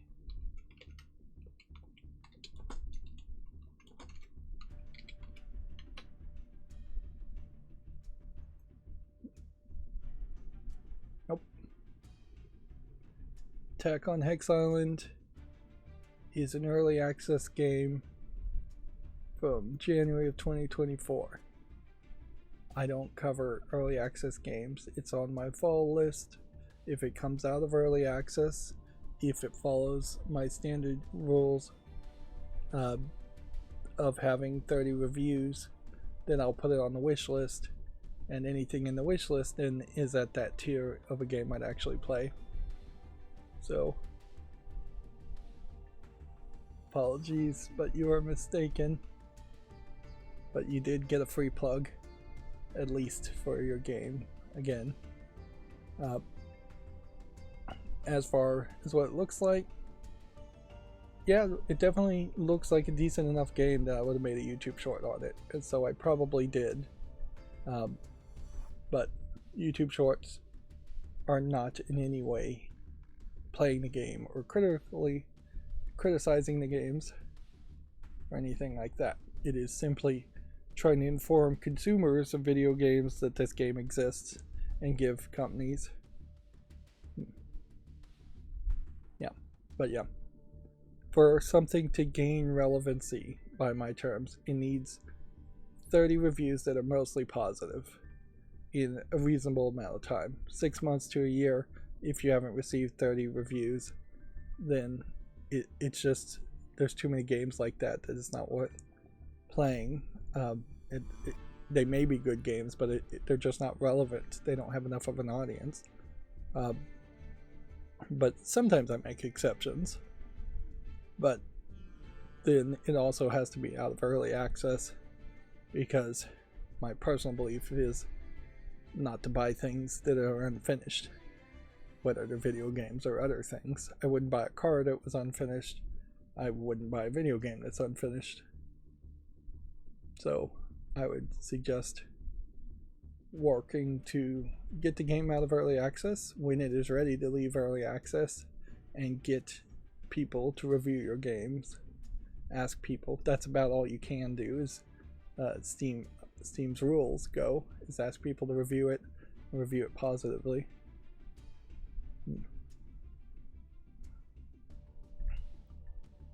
But yeah, you're already a mile ahead as a game developer and game publisher, in that you are actually trying to communicate to people and promote your game when there are hundreds, if not thousands, of low effort asset flip publishers out there who will put their games out and not even bother to make a press release, which you can send out press releases to Gamatsu, and almost certainly Gamatsu will put out a press release from anybody and make an article about it.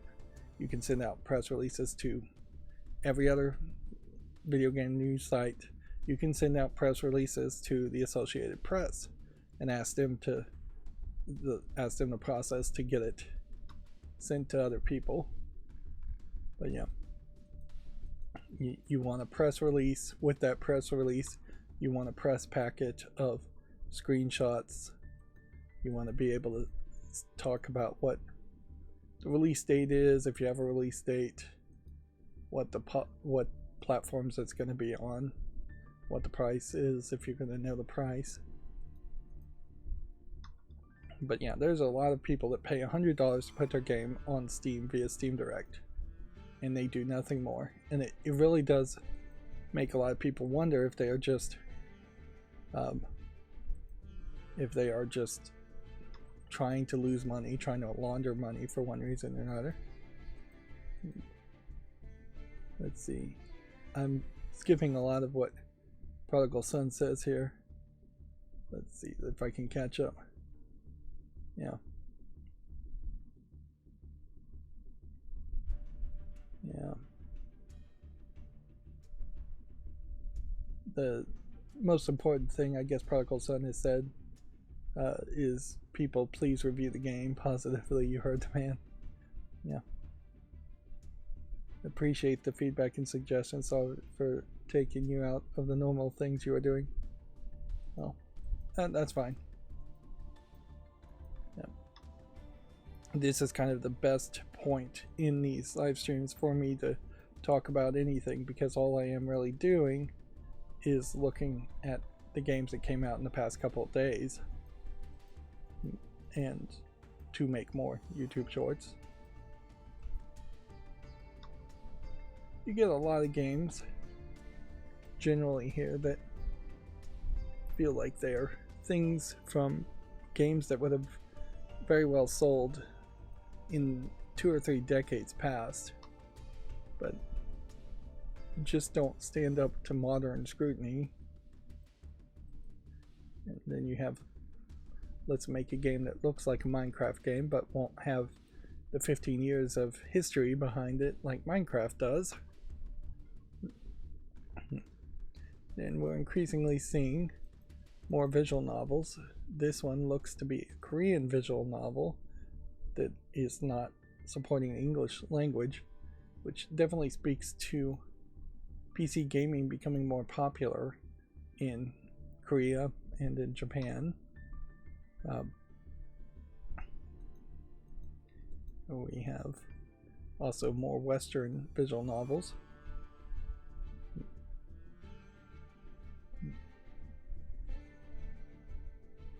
Becoming somewhat more popular too.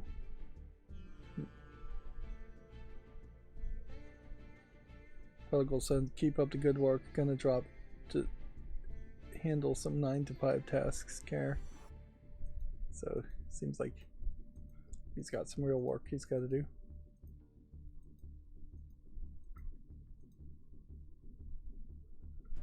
And I guess that interaction with Prodigal Son Games is probably the best way I can present that I feel every video game critic who is critics inherently are supposed to be giving consumer advice to video game consumers. That's probably the most appropriate way to deal as a video game critic with publishers. You don't want to get too friendly. It inherently makes some compromises if you're getting free game codes. So notice I didn't ask for any and really don't want free game codes. I've been offered a couple in the past and haven't really used them. I would much prefer fans of my channel gift me games via my wishlist than to get free game codes and know that a publisher or developer gave me a free game code, which might subconsciously affect my review. But yeah, you want to keep it very professional and keep it very much on the terms of discussing the game itself and not anything really else. But it is somewhat awkward, and it should be kind of an awkward situation too, because it is crossing paths with people that video game critics often have no need to cross paths with and shouldn't cross paths with. Whereas you see most mainstream video game critics get very, very friendly with game developers and publishers to the point where they're going out drinking with them, dating them, following them on their Twitters, following their same political beliefs and rants and things like that. Just getting into things that just don't matter. Like, ideally, a great artist, whether they're developing games or not, should be able to make a piece of art that evokes one political stance equally in both directions, because a good creator can imbibe a position that, or embody a position that they may not personally believe in. Of course, we see a lot of game developers completely incapable of doing that.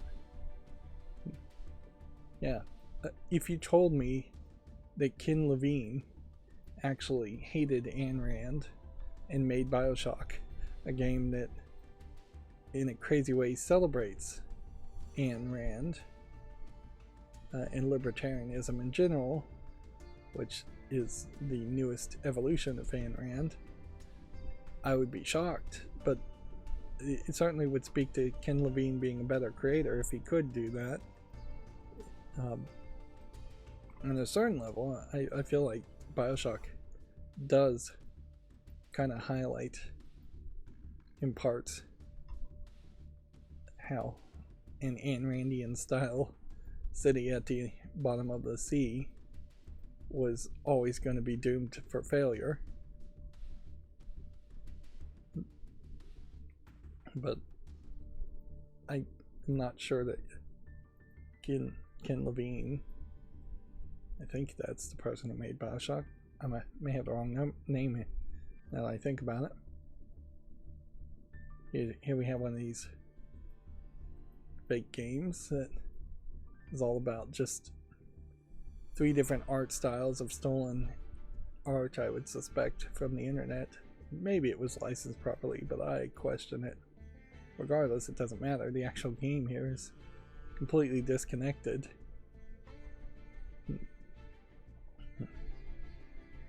Bigger reinforcement packs. What's this game, Vigor? A mixed game from May 16th. Why did the page reload there?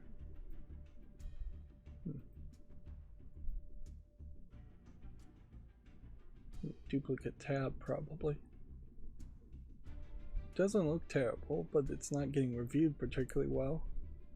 Yeah, you really need that positive reviews early in any release of a video game, because you will not regain that momentum more than likely.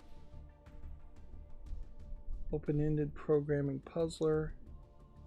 I don't think the visuals here are quite good enough for me to give it a chance.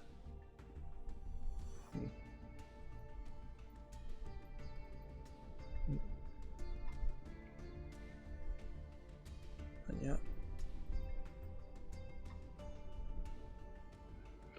it's been fairly slow this week as far as video games. I'd almost say yes to this horror game, but noticeably there's nothing it's really showing other than just a hallway.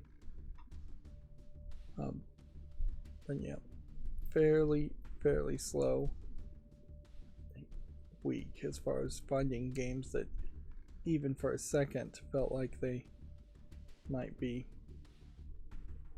relevant or worth looking at. Of course, you can attribute all of that directly to Hades 2 early access, but yeah, a lot of people are I imagine playing Hades 2 in early access right now, and question if that is going to lead to some pretty low coverage of other games. Also kind of feels like just a lot of games are rushing. I'm gonna give this a chance. Looks like it might be an educational game worth looking at.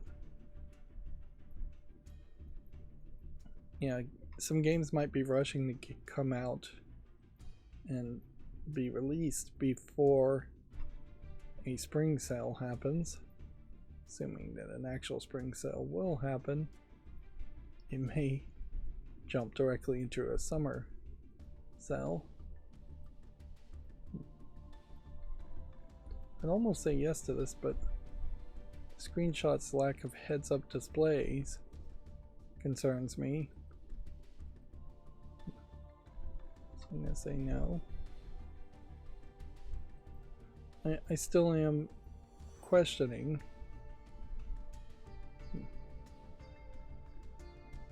Well, this is a very positively reviewed game, so despite my best assumption here, I'm gonna say yes to this.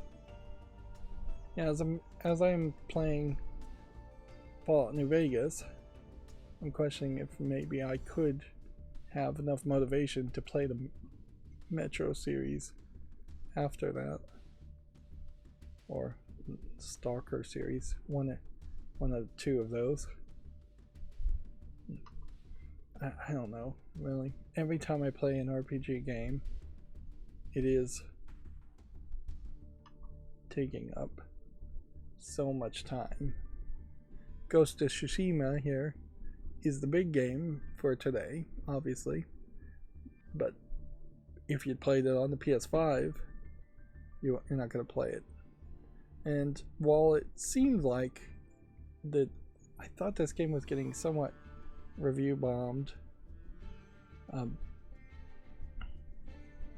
Seems like it's not really happening.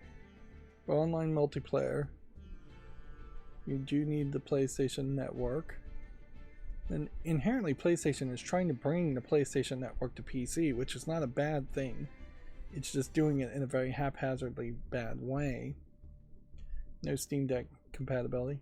I also heard that one of the games that was Steam Deck compatible is going to update and remove Steam Deck compatibility, which is, yeah, Steam doesn't really have a way of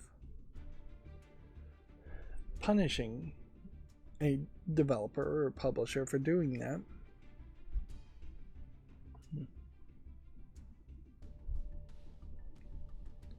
Let's see. All.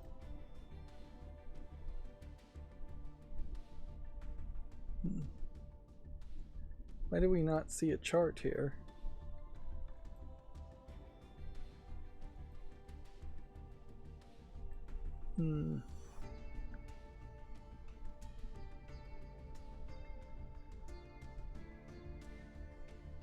Is it because this game has just been released? Or is it because when things get review bombed now, they are just hiding? Let's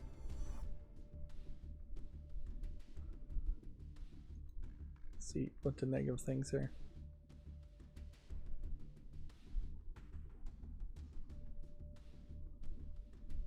Ghost of Tsushima has been reviewed from sale in 180 countries where pre-orders were previously available. All the people who pre-ordered were forced to refund.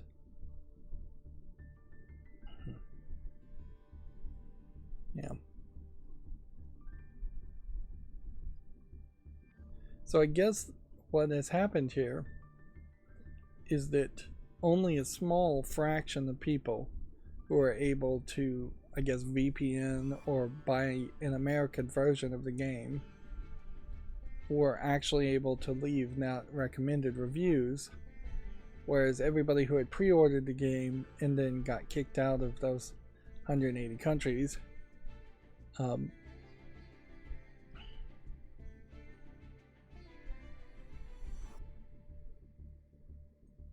left with the positive review. So there is perhaps something slightly deceptive here in the 86% positive when you have an entire section of the world, a big chunk of the world, not capable of actually playing the game, despite their language very likely being supported.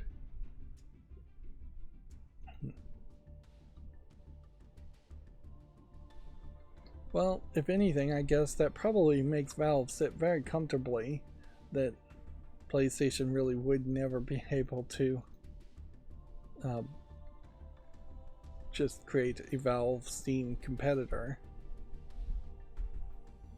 A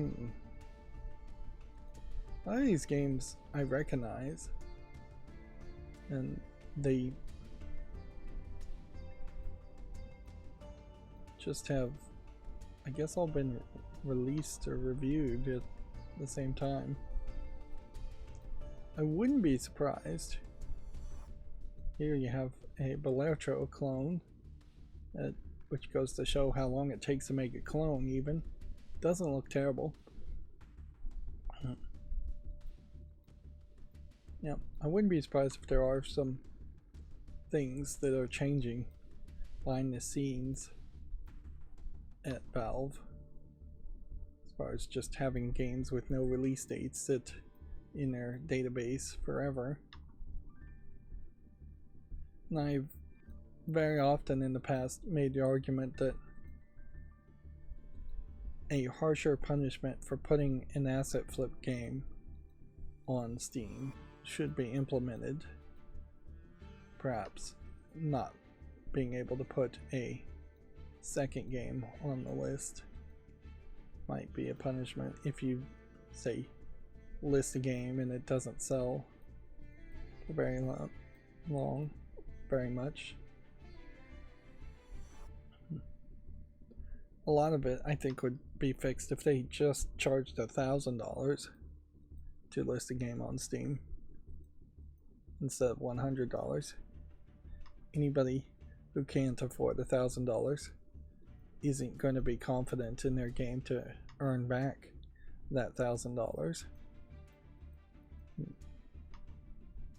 And yes, that would eliminate some games that probably should be on things like itch.io first, and then could earn maybe more of a fandom that way. Here's another Western visual novel. Well, English-Polish. I guess that's technically Western compared to Japan, but not so Western compared to the United States alone.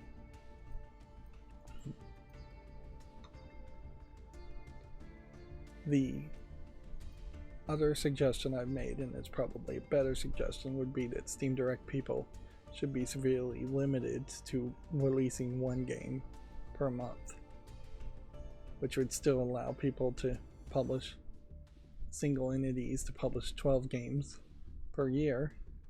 And even big publishers like EA and Microsoft really have no business usually publishing more than one game a month. Then they should just crack down on people who try to make fake identities. Trying to get around that rule. We have Richie Gilbert on the chat going, EO, who are you talking to? Well, I'm talking to the fictional audience, as any YouTube content creator is talking to the fictional audience. As I go through all the new games on Steam that I'm potentially going to make YouTube shorts for and promote, before I go through the headlines of all the YouTube news that happened in the past couple of days. It still is kind of rough. It's about having these two segments. They're both fairly long segments that I'm doing my best to try to think of ways of speeding things up while not just skipping news or skipping looking at video games. Let's see. Seeing more visual novels these days. I think the Japanese may be back to publishing games. They seem to have taken a week or two break.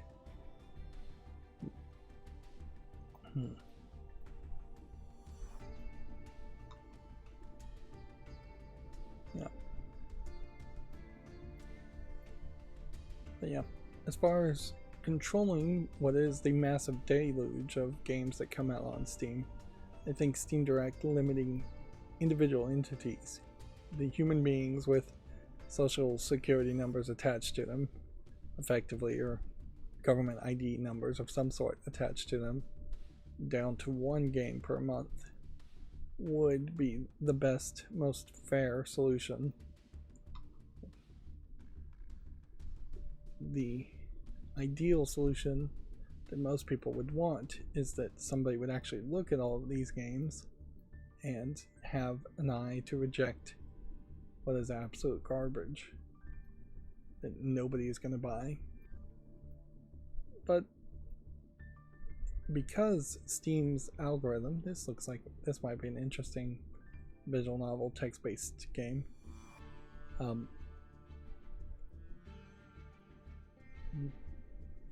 The algorithm on Steam is not really that good, so when you get to the Steam front page and you're looking at the games that are being promoted on the front page, it is almost always the right games getting promoted, in my opinion, not garbage games. This DNA Season 2, Episode 2, it seems like this is kind of the example of a series that is coming out way too quickly. I feel like I've seen all of Season 2 being released over the course of about a week, and being episodic in your visual novel video games just doesn't make a lot of sense. Although, it's not even a visual novel, is it? It's a 2D fighter game. So why in the world do you have seasons and episodes in a 2D fighting game? That just doesn't make any sense at all. Yeah, final episode part 1. And sure, it might be a case that these are games that were on some other storefront and they're getting released now on Steam. But even in that case, I think they should stagger releases, put out an episode or a sequel once per week.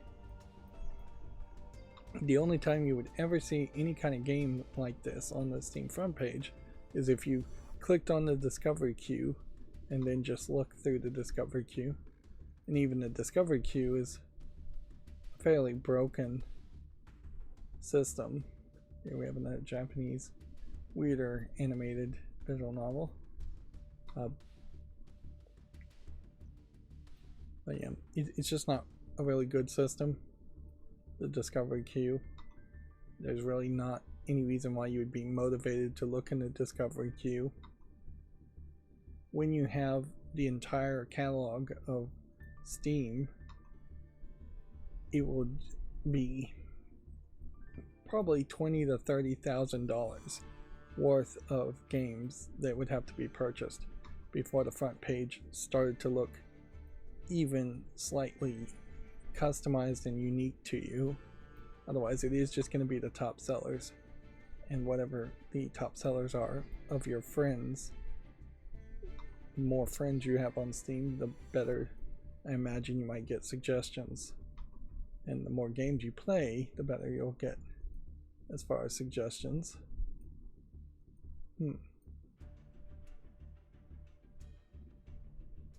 Is this a game I want to give a chance to? No, I don't think it's quite there.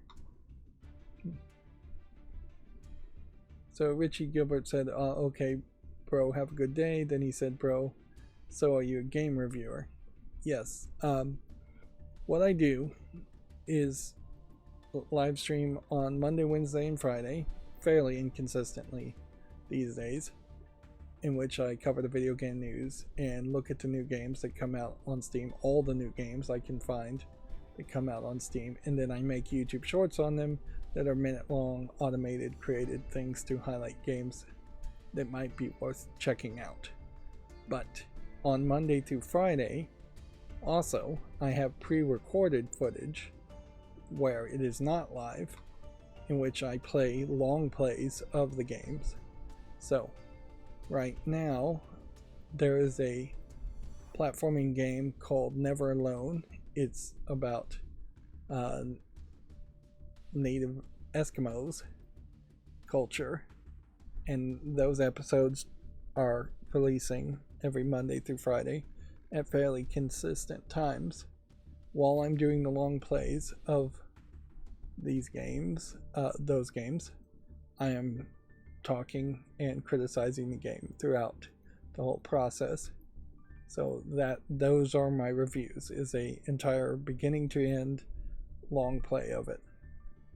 I don't want to be an editor, so I don't edit it down into a more traditional video that would be 5 to 20 minutes reviewing a game.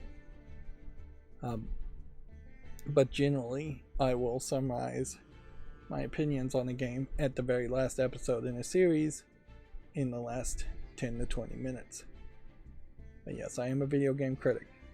First and foremost, that's what I want to be. That's what I want to do.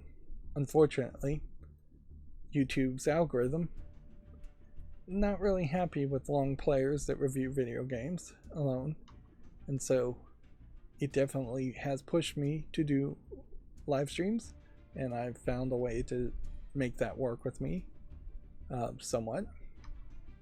And it definitely pushed me to make YouTube shorts. even though I personally don't like them, and I have heard a lot of people don't like them. And the line I guess I'm not willing to cross is that YouTube hasn't pushed me to just be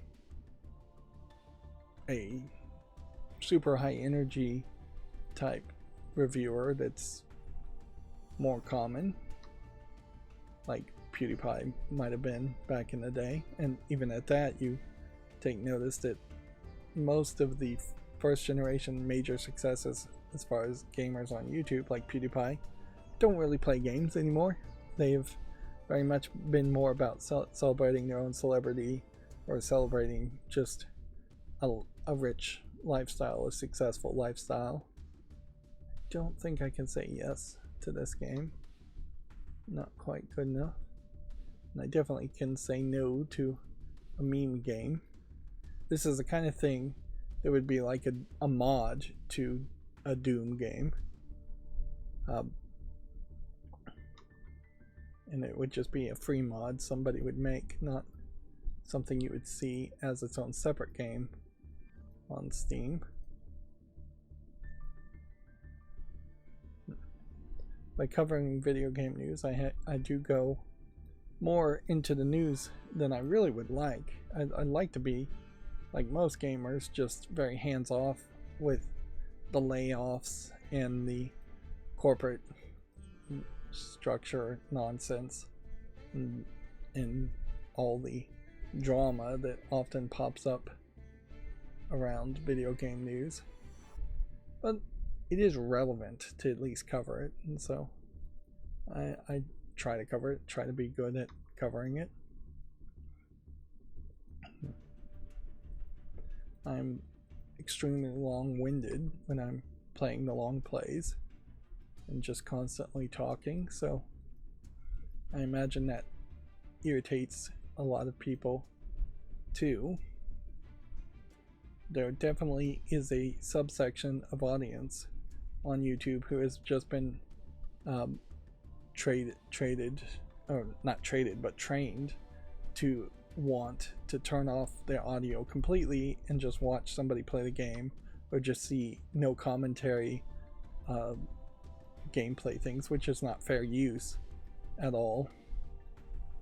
And so there's no legal safety in doing a long play or quote unquote reviewing a game when you're not actually talking. You're supposed to use the bare minimum, or at least balance your input so what is not your input is fairly minimal, which makes it very, very hard to make an argument that a long play is fair use. And that's why my recommendation as not a lawyer is to constantly comment and talk about the game. Also, that's where you can put your personality into the game, and you can grow a fan base that wants to watch you instead of just a fan base that wants to watch that specific game. It's by putting your own thing. Richie Gilbert says, bro, upgrade your thumbnail. It is helpful for your views, bro. Just an opinion. And then, by the way, where you're from, what's your country? I'm in the United States. I don't give any more details than that. I'm a United Statesian, as it were. I don't want people trying to hunt me down or anything like that. As for the thumbnail, absolutely, I know it. I've known it since day one. The problem is I have no artistic skill, and I have no income, and I don't have loose enough morals to exploit an artist to make thumbnails for me for free, particularly when whoever I exploited to make thumbnails for me for free would probably want some kind of exposure or credit, and then that might create more trouble down the line if they get arrested for murder or something, and then all of a sudden my artist who's made thumbnails for over 10,000 videos, because I have made over 10,000 videos at this point, and yeah, it definitely would have to be thumbnails that were procedurally generated. And yeah, there might be some hope where somebody with absolutely no art talent like me could make thumbnails using AI, but that's not particularly moral either. Like, nobody's going to be really happy if I started saying, oh yeah, I'm using AI to make my thumbnails. Generally, I just let YouTube make the thumbnail for the live stream. In particular, the YouTube, that is the one, that is the maximum extent of my artistic ability, was to make that banner art thumbnail that it has. But yeah, and I will say, twice, maybe 3 times over many years, somebody has offered to work with me to make thumbnails or something, and then I will go to their YouTube channel that they are commenting from, and they will have no videos posted at all. And so I have to just assume that that is somebody who doesn't have a portfolio to show, or that is somebody's hacked account and that it's the beginning of some kind of confidence scam, con game. I'll give this a chance. I love puzzle games. So I would recommend anybody who wants to make a suggestion that they can be a video editor or make thumbnails or do anything like that, have that posted for your own personal use on your public, to the public on your YouTube channel.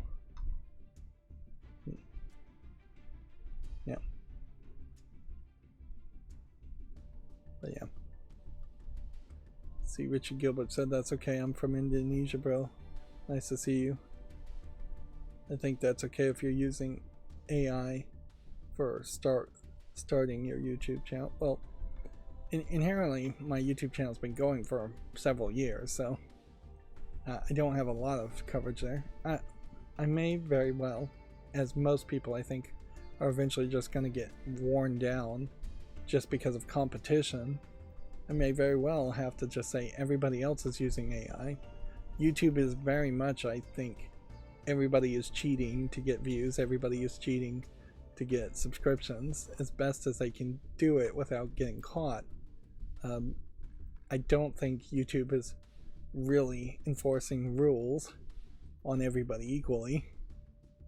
So yeah, if it gets down to the point that everybody on YouTube is just using AI, I would just use AI. I think even YouTube has said that they're probably going to integrate and start calling what their automatic thumbnail selector is as being more AI driven. They've added a new feature relatively recently where there will be a button that just suggests you jump to the point that most people are jumping to see.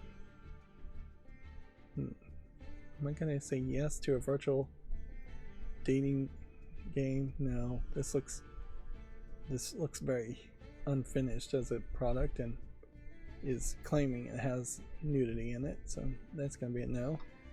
YouTube wants everything to be family friendly, doesn't even want me talking about adult games, let alone promoting them or highlighting them. Not really promoting any of these games, I'm highlighting them. It doesn't matter to me one bit if I highlight a bad game and everybody hates it. In fact, it's better for my YouTube shorts if people can come back and say they love a game or they hate that game, and that they've actually played it. Getting bigger conversations around games is helpful.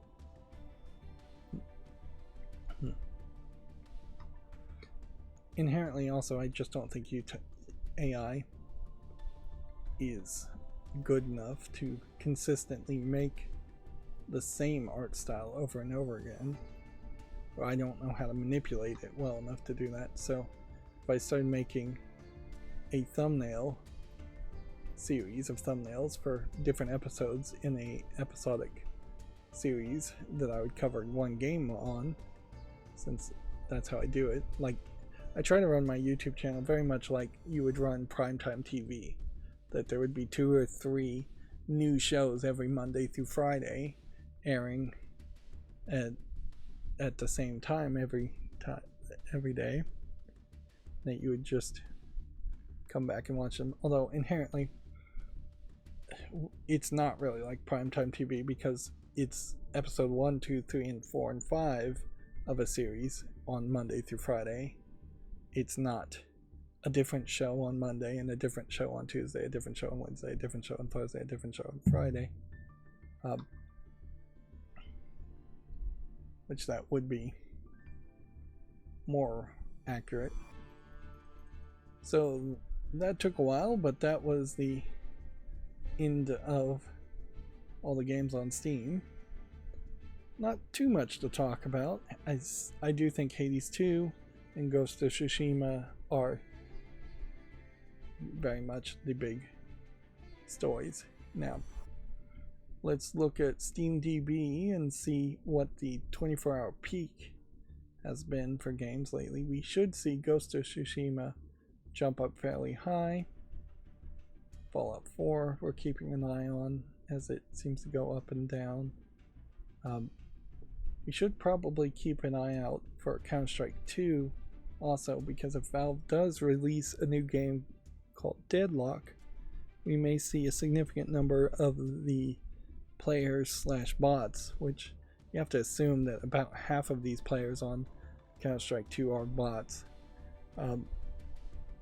But yeah, a big portion of that may move over to the new game, and it might be a case that it's getting labeled differently, and so the source software development kit based 2007 might be Deadlock, or a significant number of people playing this may be playing the new in development game from Valve called Deadlock. Let's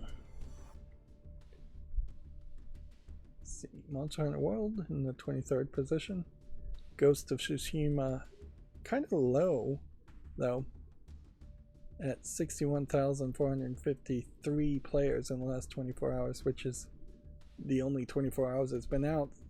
So kind of low numbers, but it shouldn't be super surprising when 180 countries cannot buy this game and play it. Undoubtedly, one would assume, if this wasn't requiring the PlayStation Network login and could be purchased anywhere in the world, this would, I imagine, be somewhere around the 13th through 15th spot. Yeah. That would be my guess. Hades 2 is actually fairly low in comparison. And Fallout 76 is in the 46th space. I imagine the enthusiasm around the Fallout Amazon Prime TV show has to be dying down a little bit now. Fallout New Vegas is down to the 68th spot.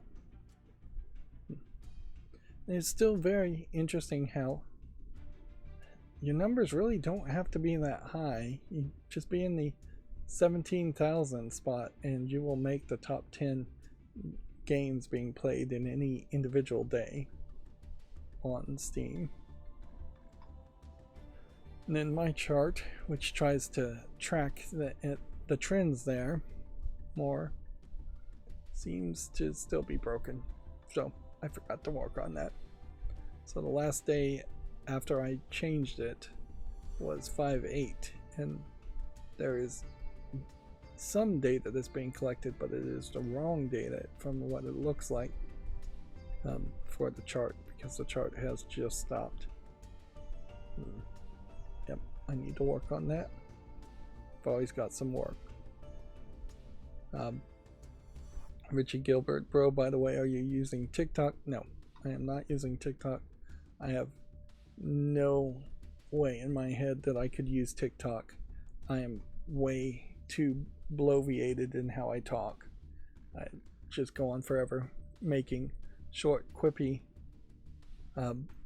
videos just doesn't make any sense to me. I have tried in the past in my automated way in which I upload and list videos to try and do things like Facebook, which you can do that and try and integrate announcements on Twitter back when it was Twitter. I'd love to be on Reddit, but Reddit doesn't let you self-promote, so you have to be pretty famous before you can even have somebody else promote you on Reddit. The Steam Endless Replayability Fest is still going on here on Steam. But yeah. I imagine that the Steam shorts are good enough that I could throw them on TikTok if I wanted to make a TikTok account, but there's not really a good reason to do that, because whether it is fair or not, I will not even bother to argue. It definitely seems like the United States government is dead set on forcing a sell or banning TikTok, which probably just means banning TikTok from the United States. And the vast majority of my audience on YouTube is from the United States, so it doesn't make a lot of sense to try to make an account now.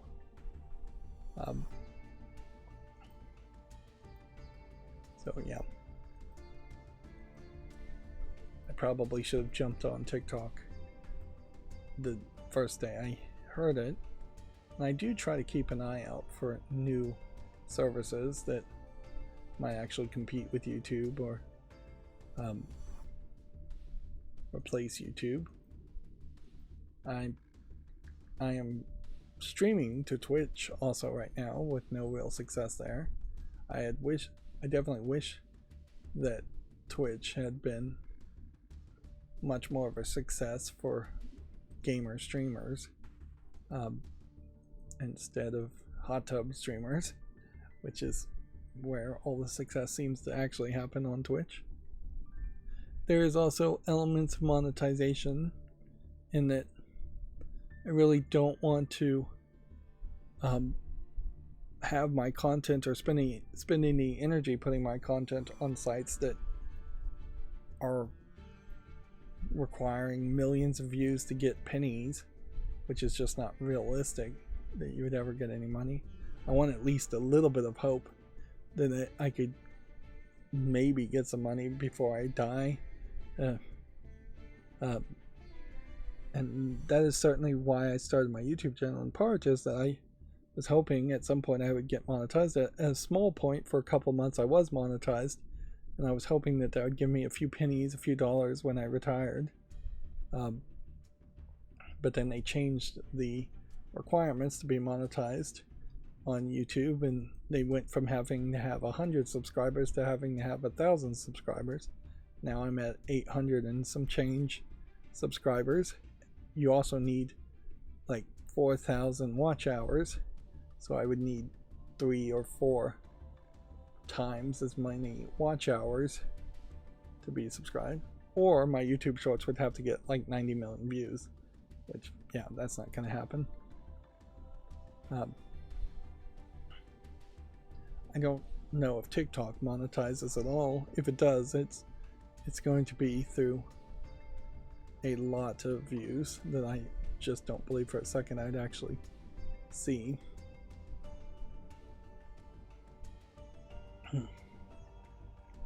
There are some other peer-to-peer websites I've tried, and I think my videos still get released on BitChute sometimes, but not always. It's very inconsistent, so there's not one place where you can have all of your content just backed up to another site in comparison. And you have to basically be monetized on Twitch before you can upload videos, and so I don't even have backup copies of my videos, which is a major issue.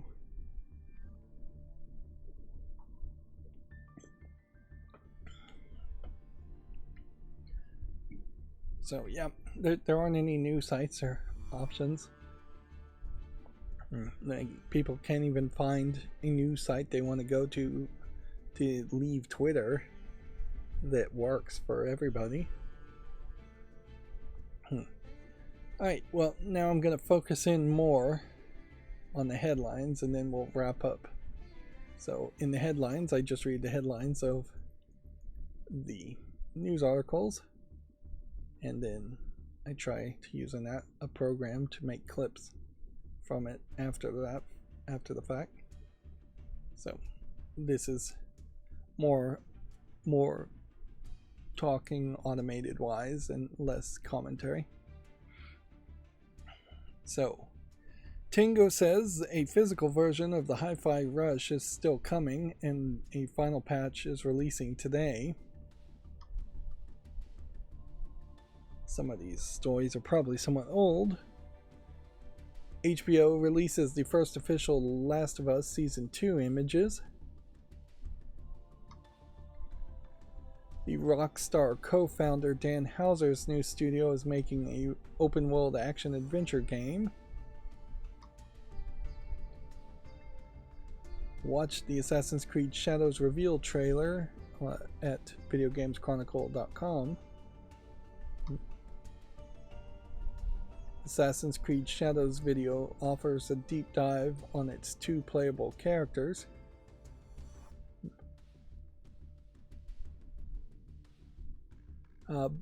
I believe there was some small controversy around this Japanese samurai shogun guy being a little bit tanner than the pale Asian person. It's probably a non-controversy from considering the sources I saw. I've definitely seen Japanese people that are tan, and particularly in the Shogun era where you would be out in the sun more and there wouldn't be air conditioning or interior lighting, getting tan is much more realistic. In fact, for the time period, and if you're going to be historically accurate, a female assassin is not accurate at all, and any person with blemish-free super pale skin is highly unlikely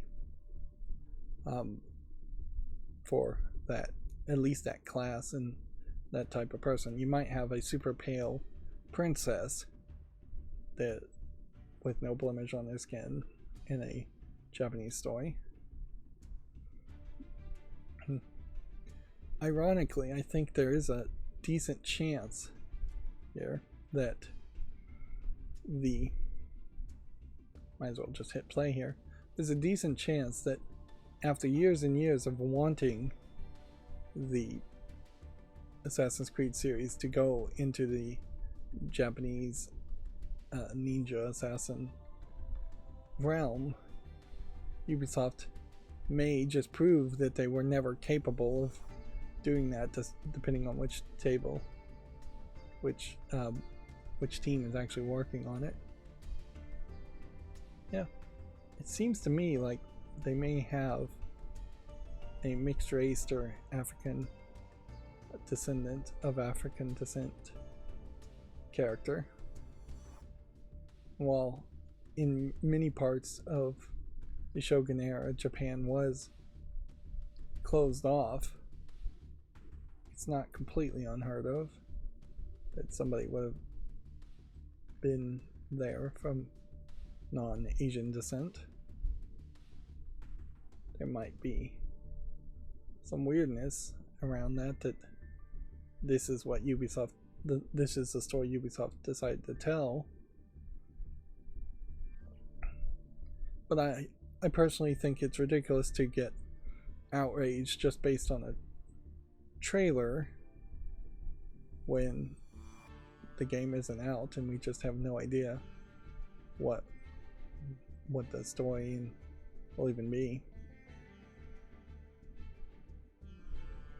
Problem I see mostly with this trailer is the problem with most trailers, which is they're showing you pre-baked cinematic cutscenes. They're not showing you anything in the game or anything that would even indicate what is new to the Assassin's Creed series. Let's go ahead and skip this.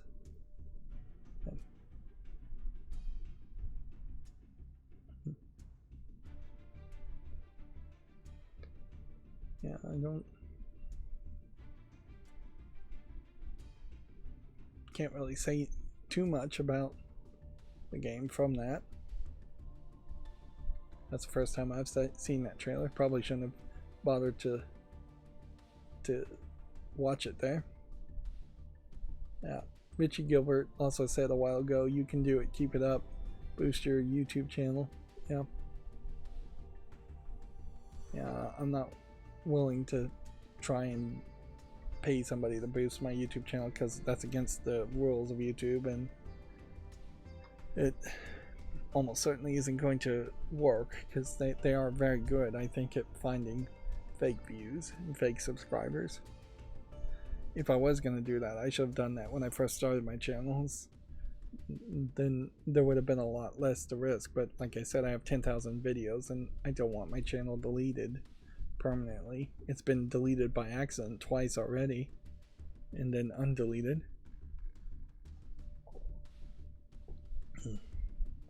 By the YouTube algorithm deciding to delete it. Ubisoft has canceled The Division Heartland. May's PlayStation Plus game catalog and classic titles have been announced.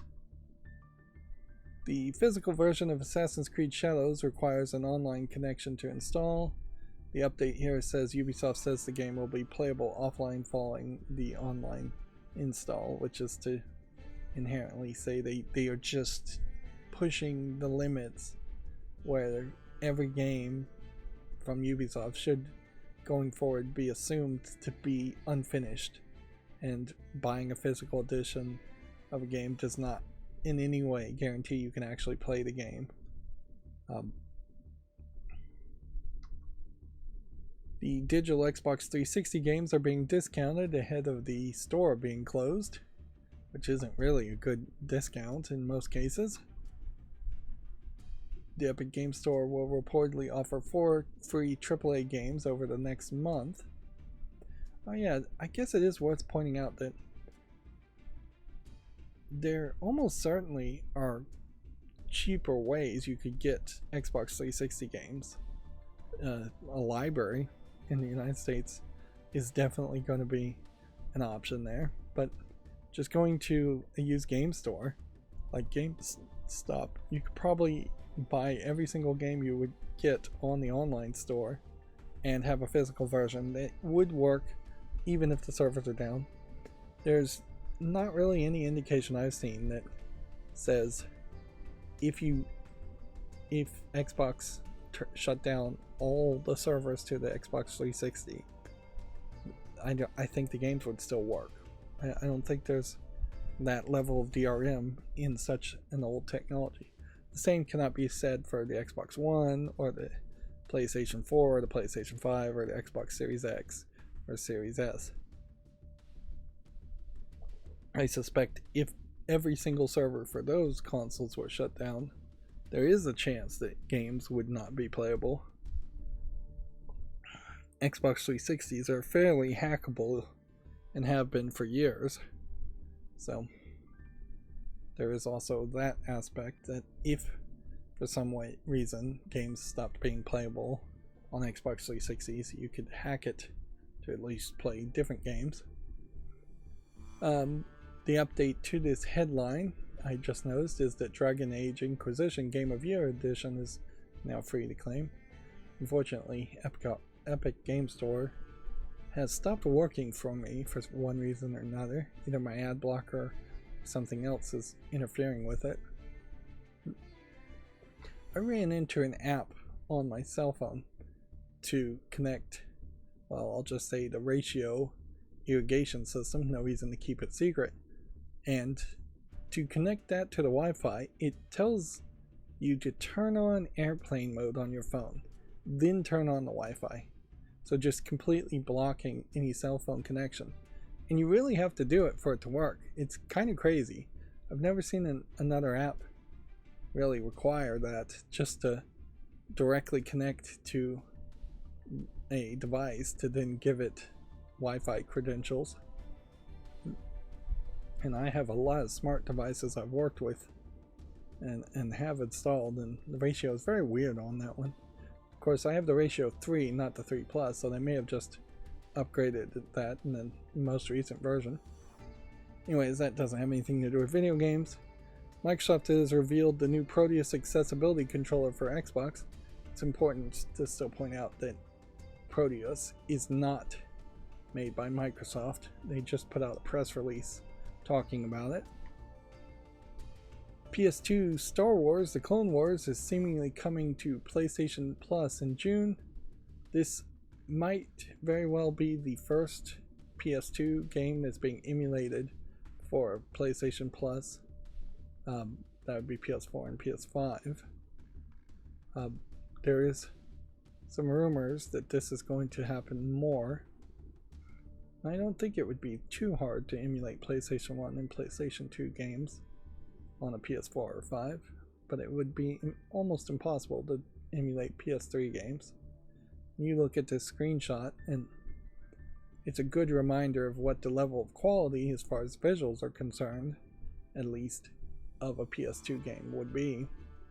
And even the power of a PS5 Pro is going to struggle to create quality images from nothing. You would definitely prefer a game like this to have a remake if you actually cared to play something like Star Wars: The Clone Wars instead of just playing an emulated version of the old game. More Xbox games are reportedly coming to the PS5 as part of Microsoft's Latitude project. Fallout 4 was Europe's best-selling game in April as console sales fell 47%. Subheadline here being PS5's exclusive Stellar Blade was the highest new entry on the software chart. Xbox's May update is rolling out now. The Nintendo World Champions Deluxe set can now be pre-ordered in the UK. You get a slightly different version of this as far as the Deluxe set if you buy the one in Japan versus buying the ones in the West. Of course, then it would all be in Japanese, so yeah, there are some trade-offs there. A new Activision studio has been established to develop a brand new franchise. Elsewhere Entertainment is the team that includes an ex-CD Projekt Red, Naughty Dog, Bungie, and Ubisoft talent. This is in Warsaw, Poland. Yep, I do wonder if we're going to see a game that plays a lot like The Witcher and just doesn't have the Witcher license. That'll be an interesting, if that happens, that'd be an interesting experiment to see how valuable was the Witcher license really, considering most people hadn't heard of the Witcher series until Witcher 3 came out. A licensed boxing game, Undisputed, is coming to PC and consoles in October. You definitely only see a boxing game come out once every couple years. And even at that, it's not even at $60. Deluxe edition is barely £60. The Summer Game Fest has confirmed a lineup of over 55 partners, including PlayStation, Xbox, Capcom, EA, Ubisoft, and Epic Games. It's quite the list. That inherently doesn't mean that all these companies are announcing new games, though.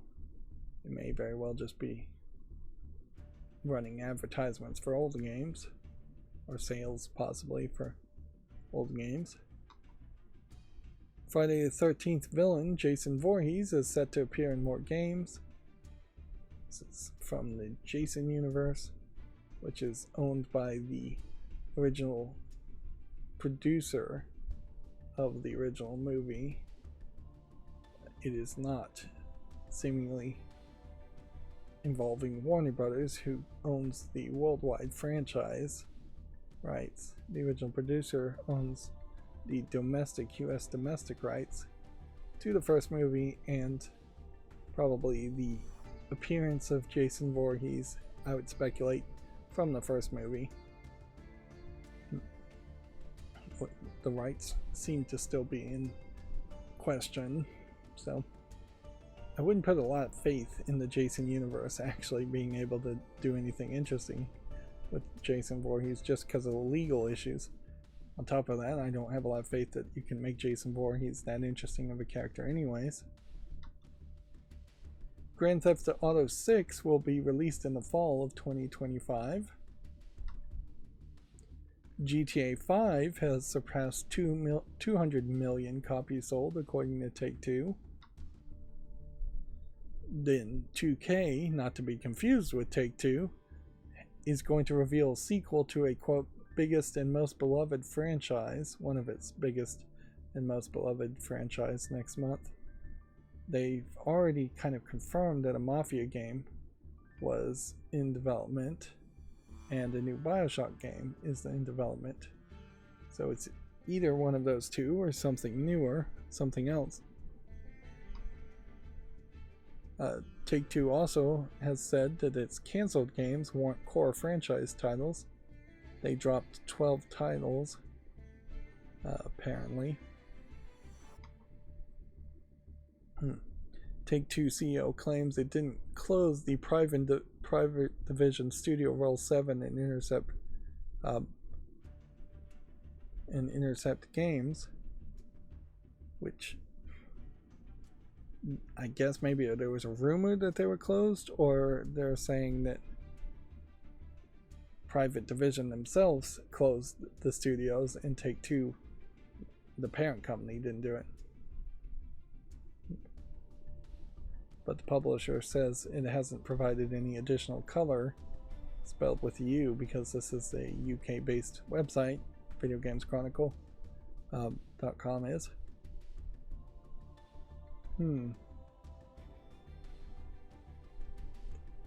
It may very well be a case that they technically haven't closed the studios, they've just laid off a significant number of people and left a skeleton crew. That may very well be the case too. It's kind of ridiculous to argue over the semantics there. Like, if it looks like it's closed as far as most gamers are concerned. If it's not making any more games, it's closed as far as gamers are concerned. The Dauntless and Fae Farm studio Phoenix Labs has confirmed layoffs and game cancellations. It's been claimed that 140 employees have been impacted by restructuring. Pokemon Scarlet and Violet Shrouded Fable is coming in August. This is, I think, the card sets. It's going to introduce Pekarunt, first introduced in the latest Pokemon DLC. Yeah, I guess these are part of the trading card game, which is loosely video game news. Total War Star Wars is reportedly in development at Creative Assembly. I'd like to see some screenshots of what that could be, but at the moment there aren't any. Apparently Valve's next game, a hero shooter called Deadlock, has leaked. This is coming from Tyler McVicker, a YouTuber who used to go by the channel name of Valve News Network and has gained some credibility on the internet for being somewhat accurate. Hades 2 first patches improves sprinting and gathering. Hades 2 is in early access, so one can expect there will be a lot of patches and changes and tweaks. The Palia Studio Singularity 6 has laid off 36 employees. Microsoft plans to put this year's Call of Duty onto Game Pass.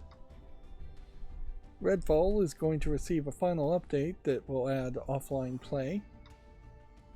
And Ghost of Tsushima is PlayStation's 4th biggest Steam launch. Let's see what title this is. Don't need that anymore. So that was the Video Games Chronicle headlines. Let's now go through the Gematsu headlines. 1 second as it verifies that I'm human. Which, you know, that doesn't really work. My macros get past that every time. It only would stop the most obvious of automated things. SteamWorld Heist 2 story deep dive trailer and screenshots are available on Gematsu. Wall Street Journal says the upcoming Call of Duty game is going to launch on Xbox Game Pass this fall. Funny to get headlines from the Wall Street Journal. A fixed camera survival horror game, The Glass Staircase, is coming to the PS4 and 5, the Xbox One and Series, and Switch on May 24th. It's currently available on PC via itch.io.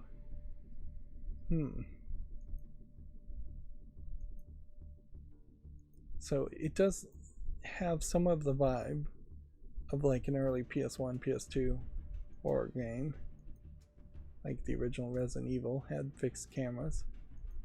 But some of these screenshots almost seem to want to play with that fixed camera angle, particularly to be more cinematic.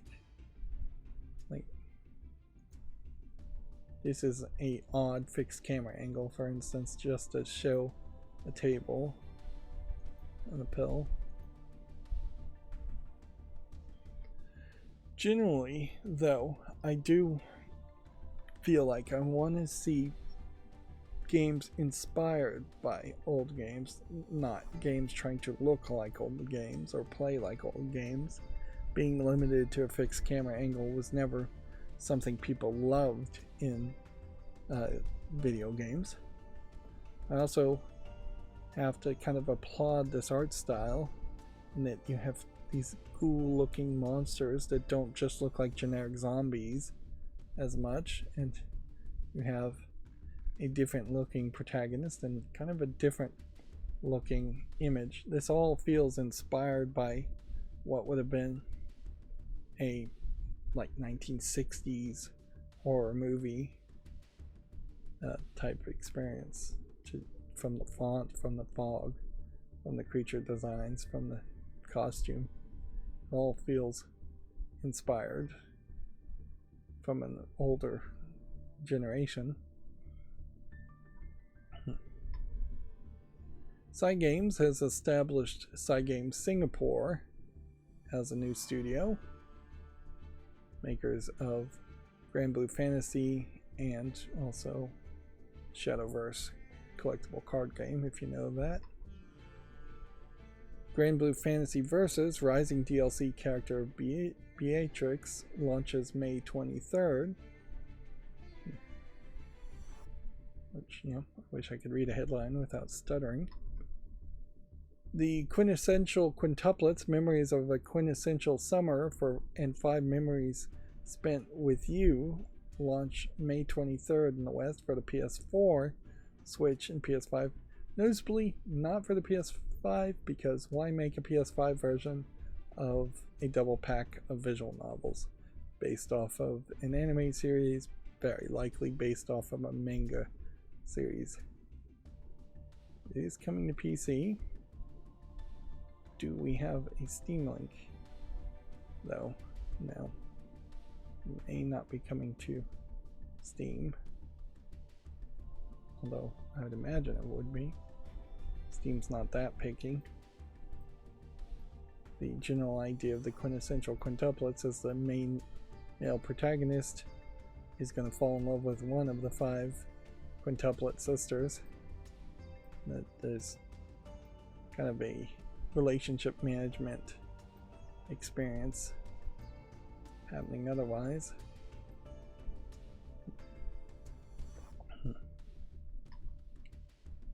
A comedic yet serious RPG called Serial World has been announced for PC.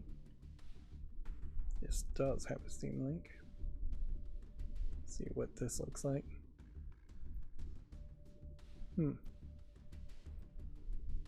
It has a level of polish to it. Looks like it's card based, but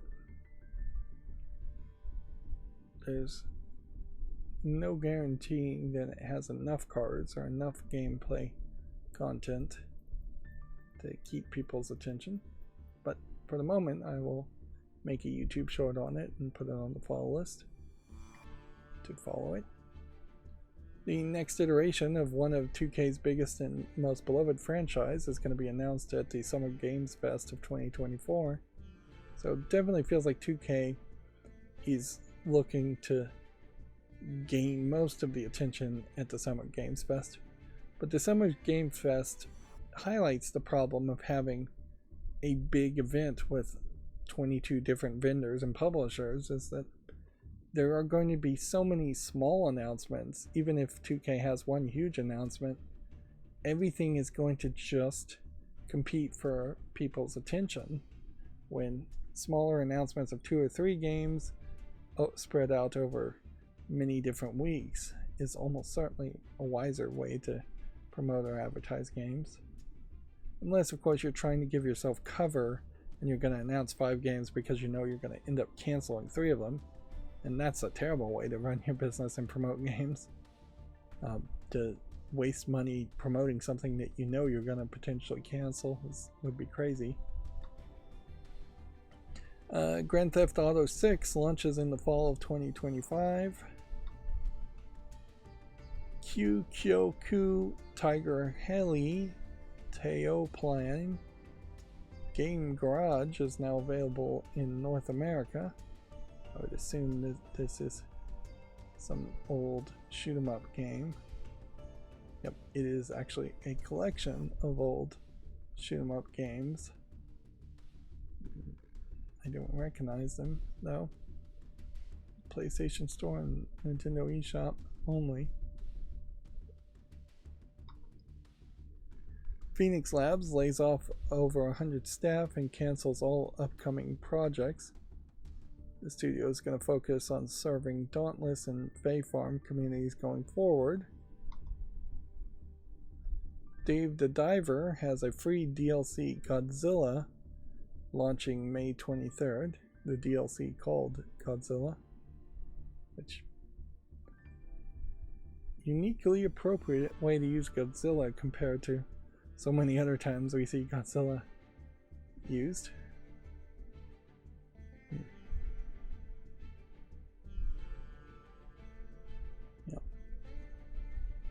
It's interesting that you would even get that license though. Dave the Diver was definitely very well received, 96% received in the last 30 days, 97% positive reviews in its lifetime. Yep.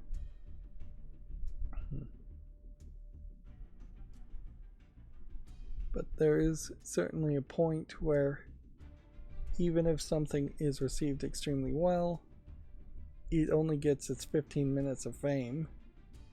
And so DLC like this might give it another 15 minutes of fame, but then people will stop talking about the game again. And yeah, I had pretty much forgotten Dave the Diver even existed, and it only came out roughly a year ago. I wish there was a link to the DLC, but nope, it's not listed yet. Undisputed launches October 11th for the PS5, Xbox Series, and PC. This highlights where Gamatsu is way better of a news source because they actually have links to the games, where Video Games Chronicle and usually even GameDeveloper.com don't bother to put links to the games on Steam or anywhere else. You can find them and purchase them.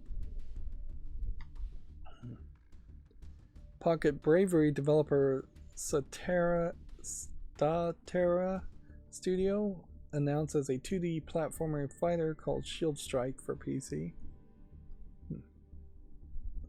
Still not been able to even dip my toe into the idea of playing a fighter game. This feels more like a Smash Brothers game than a one-on-one Mortal Kombat style fighting game. But yeah, one of these days I'll get around to playing fighting games and seeing if I can even possibly learn how to play them. EA Sports College Football 25 launches July 19th for PS5 and Xbox Series. Activision establishes a Warsaw-based Elsewhere Entertainment to develop narrative-based AAA franchises. Garden Witch Life adds a PS5, Xbox Series, and Switch versions. This was, I believe, already announced on Steam. Apparently I missed it. Greedfall 2, The Dying World, Done Igada trailer, and early access roadmap are available on Gematsu.com.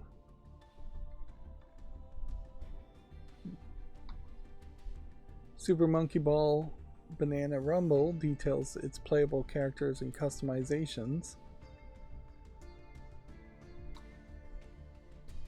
Dice Folk for Switch launches June 20th. Apparently it's already on Steam. Yep, very positive reviewed game. I played Dicey Dungeons, which was more of a dice-based, turn-based strategy RPG game. And Dicey Dungeons was very, very difficult. Way more difficult than it should have been. So I might think about playing Dice Folk at some point, just to find something that's a little bit easier. Would be my hope that it would be easier. No guarantee there. High octane first person shooter RPG Second Son has been announced for PC.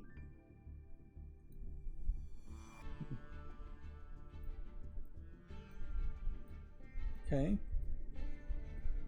This looks like the kind of game I might dismiss for just being too brown, but I'll give it a chance. That's one of the problems with Fallout New Vegas, is it's way too much browns in its color palette, sepia tone effectively. The Famitsu sales from the 6th to the 12th have been updated on Gematsu.com. Stellar Blade returns to the #1 spot. Yep.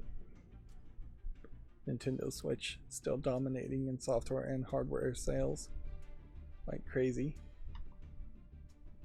The Indie Live Expo 2024 is going to feature over 100 games, including Blade Chimera, Hotel Barcelona, Piggy 1 Super Spark, and more.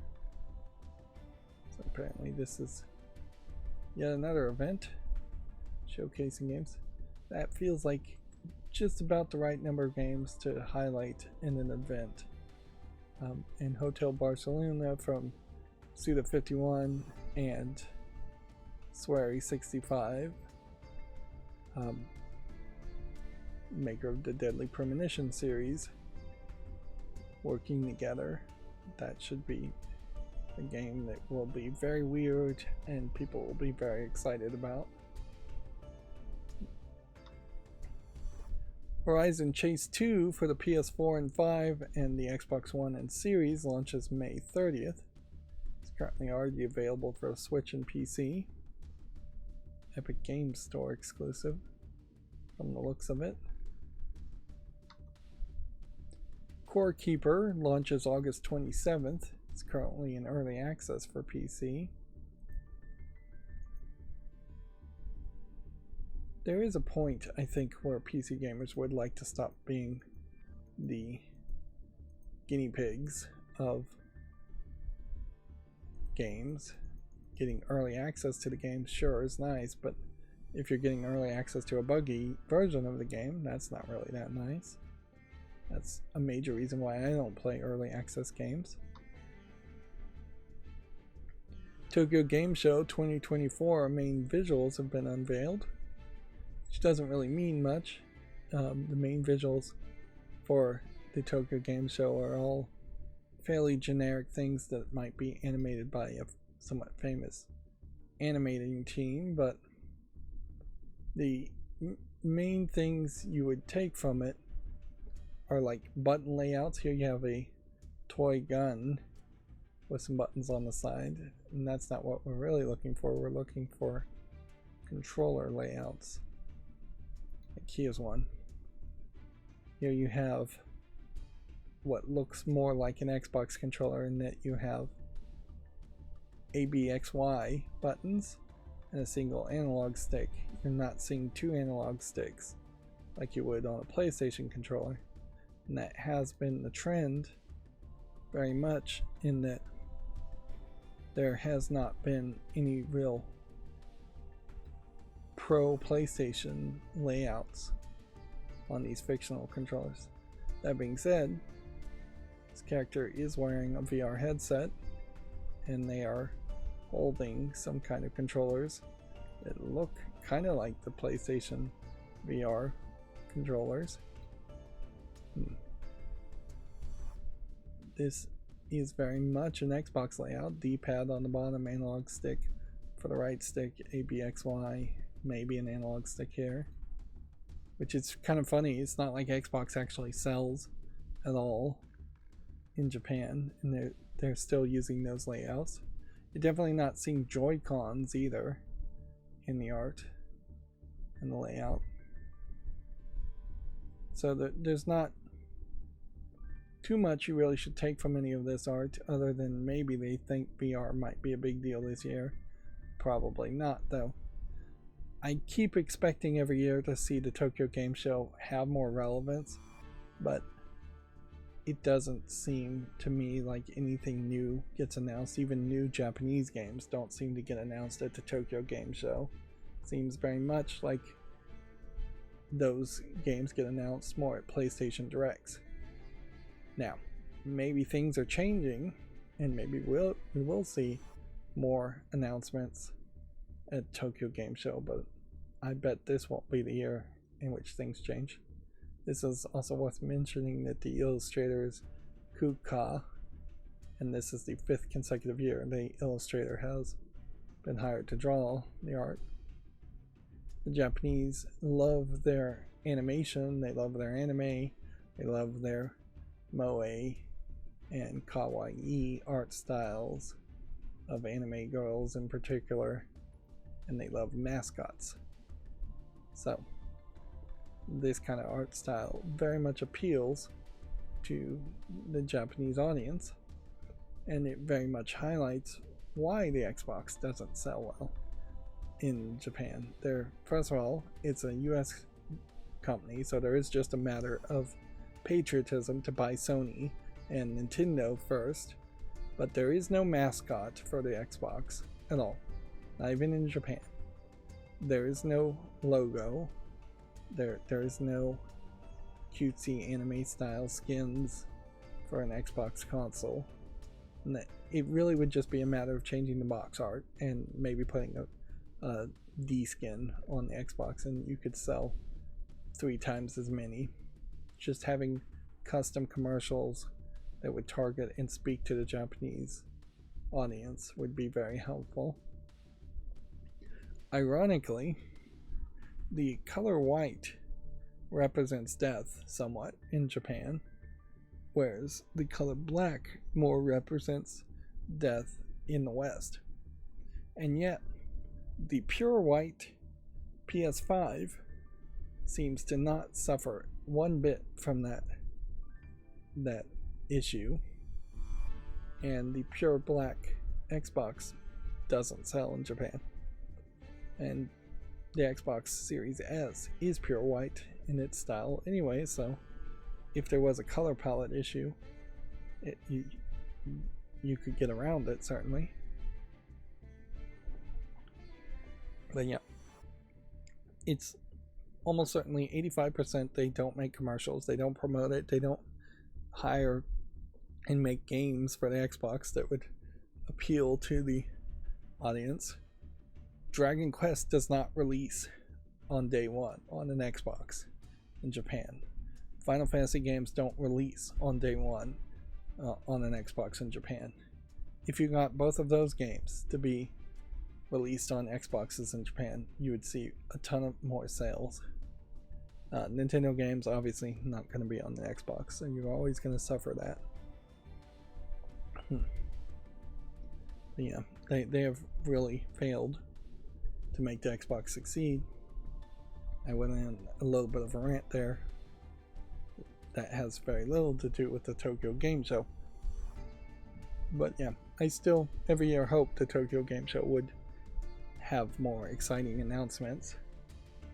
But yeah, so far, no such luck. Boys Love visual novel The Town of Nye is coming to the Switch and PC on September 19th worldwide. Boys Love being a euphemism in visual novel terminology for young but usually of age adult males in a homosexual male on male relationship, or at least hinting at homosexual male on male relationships with the other characters, which you definitely don't see games like that in the West. Not to the point where they're actually committed to telling a real relationship and having real story, and God forbid it having actual nudity or actual sex. What we get in the West is you'll have established characters who seem to be heterosexual, and then for one bit of DLC, for one scene, they will turn into a lesbian, which is exactly what happened with the Horizon Zero Dawn DLC, where, yeah, had they established that early, that would have been better. Last of Us 2 are lesbian characters, and that only seemed a little awkward in the fact that one of the lesbian characters was a underage child in the first game, so they didn't really give the players time to grow into that thought. But yeah, nobody is willing to commit to romance games in the first place, like Japanese visual novels are.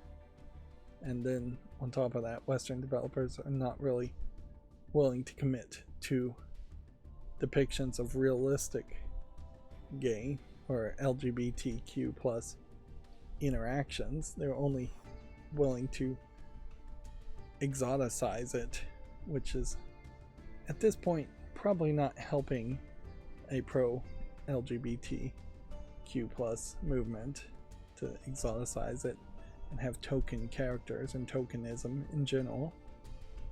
Moving on. PlayStation 2 emulated Star Wars The Clone Wars has been listed on the PlayStation Store. It's due out for the PS5 and PS4 on June 11th. One would assume this is the beginning of more PS2 emulated games coming out eventually. It is very rough, though, to try and go back and play a PS2 game, even a Star Wars one. Tom Clancy's The Division Heartland has been cancelled. Demon Slayer Kimetsu no Yabai sweep the board for the PS4 and 5, Xbox One and Series, and PC. Launches July 16th in the West. This is a Mario Party style game with Demon Slayer anime associated with it, so has a decent chance of succeeding.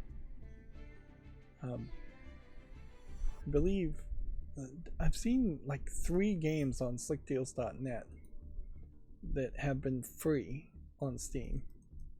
One of them was 100% Orange Juice, which is another Mario Party kind of game or board game. Maybe not exactly Mario Party related, maybe not have the mini games related to it. Yep. There's several styles of games that Nintendo has, like Mario Party, Smash Brothers, just Mario games like Mario Odyssey, or Mario 2D games like Mario Wonder that have no comparisons at all outside of Nintendo consoles. No competitors at all. Assassin's Creed Shadows launches November 15th for the PS5, Xbox Series, and PC.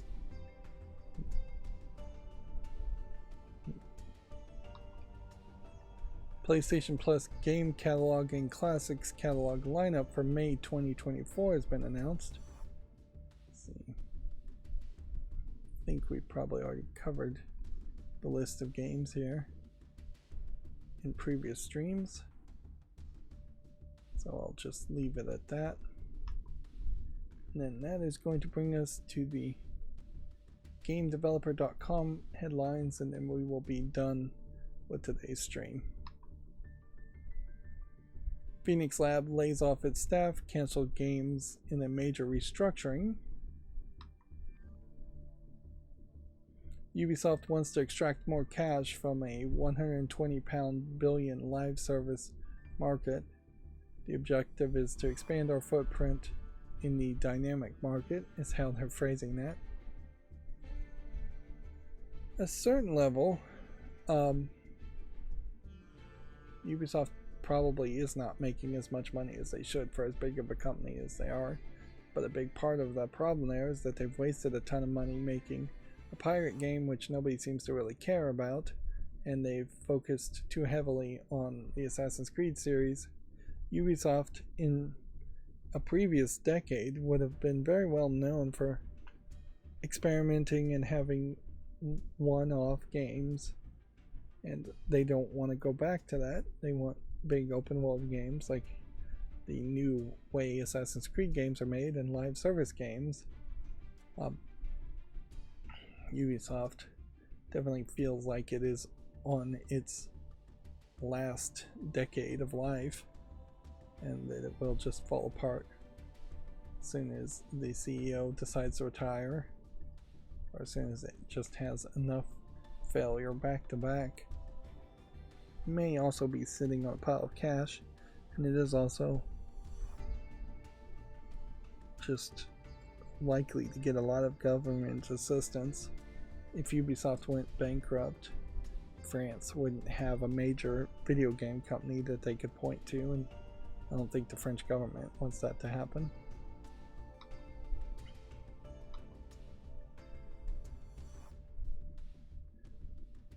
Take-Two narrows the GTA 6 release window and records a $3.74 billion annual loss.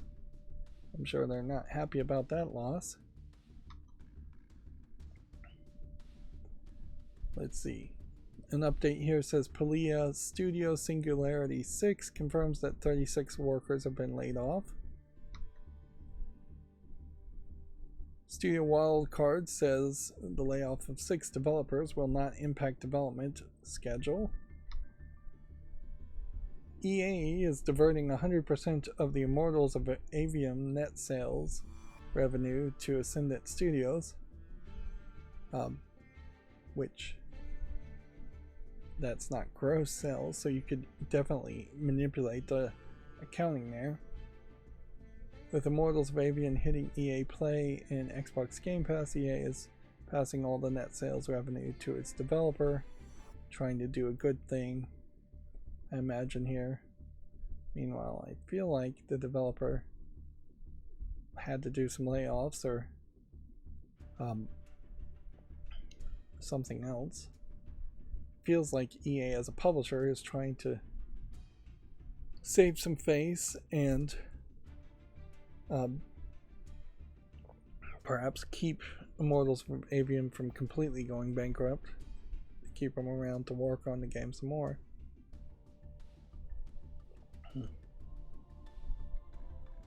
Let's see. The developer laid off half of its employees in 2023 after the game's slow launch, and then furloughed a majority of workers in April of 2024. So it's basically a skeleton crew of employees. So I don't know if these net sales are going to really help anything. I don't know if this isn't really more of a way in which they are manipulating the finances to put more money into the pocket of, say, the CEO of Ascendant Studios, who would be taking the lion's share of any salary if you're just going to pay everybody's a salary and you furloughed everybody else, or the majority of everybody else. Immortals of Avian did look interesting, but was very poorly advertised, I think, by EA. And I doubt that EA is just admitting to that and diverting the money out of the goodness of their heart alone. The Global Game Jam names a new executive director, Maria Burns Ortiz. Let's see if there's any more story here worth really mentioning. Tim Cullings was the previous executive director who stepped down in February. It's been a long time since I've heard of any game jams. I don't think I've ever heard of any game jams really being relevant or helpful.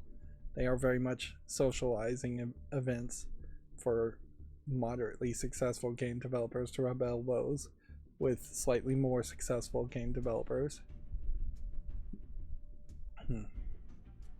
And I feel like convention culture pushed the idea of game jams way more than they really should exist.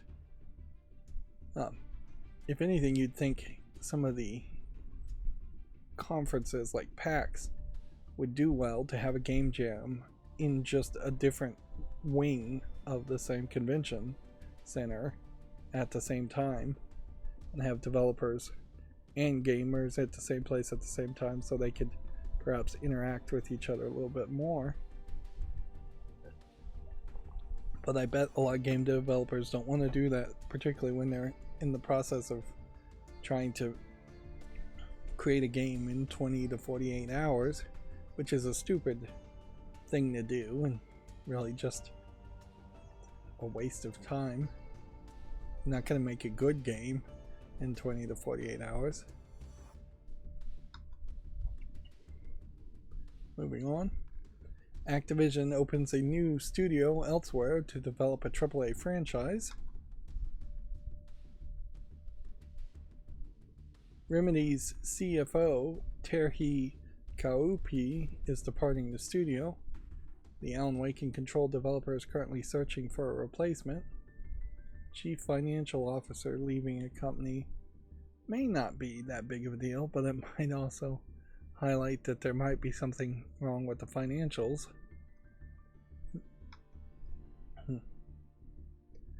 CFO would be the first person to jump ship if something was going bad.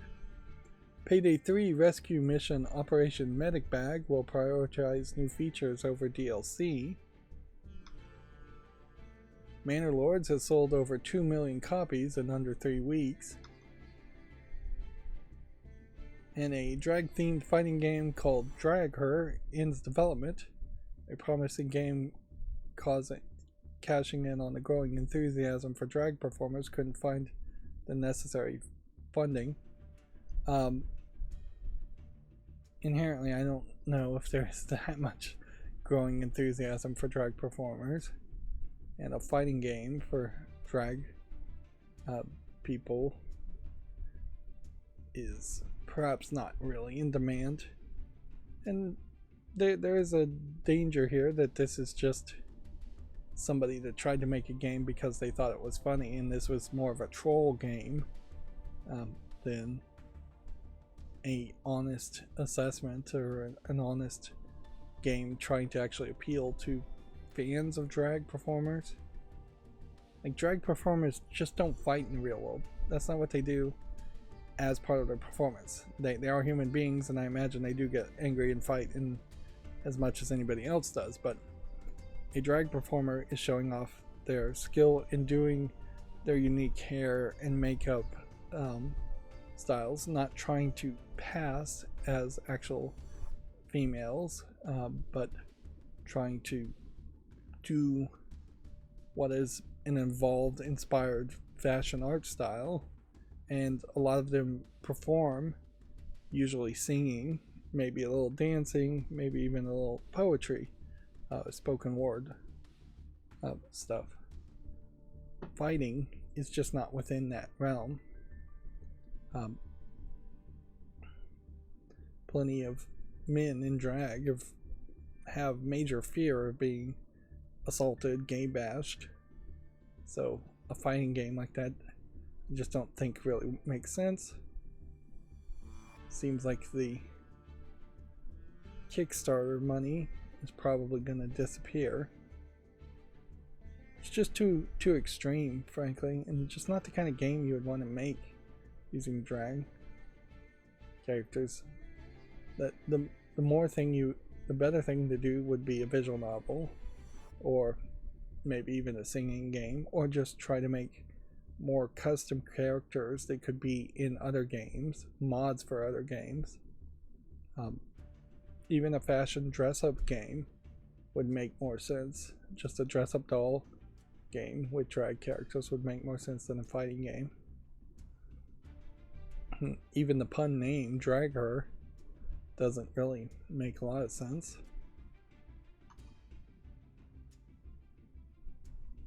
Ubisoft has cancelled the free-to-play spin-off The Division Heartland.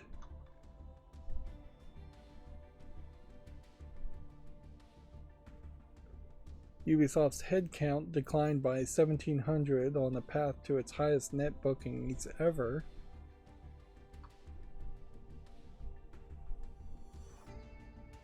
And if it wants to load, our final story is IO Interactive has hired the CTO to steer at the technical ops and engine development. Yep. He previously worked at Reality OS, Unity, and IOI itself. And that's it for today's stream. So, as always, I ask you to like, share, subscribe, and keep on watching. Thanks.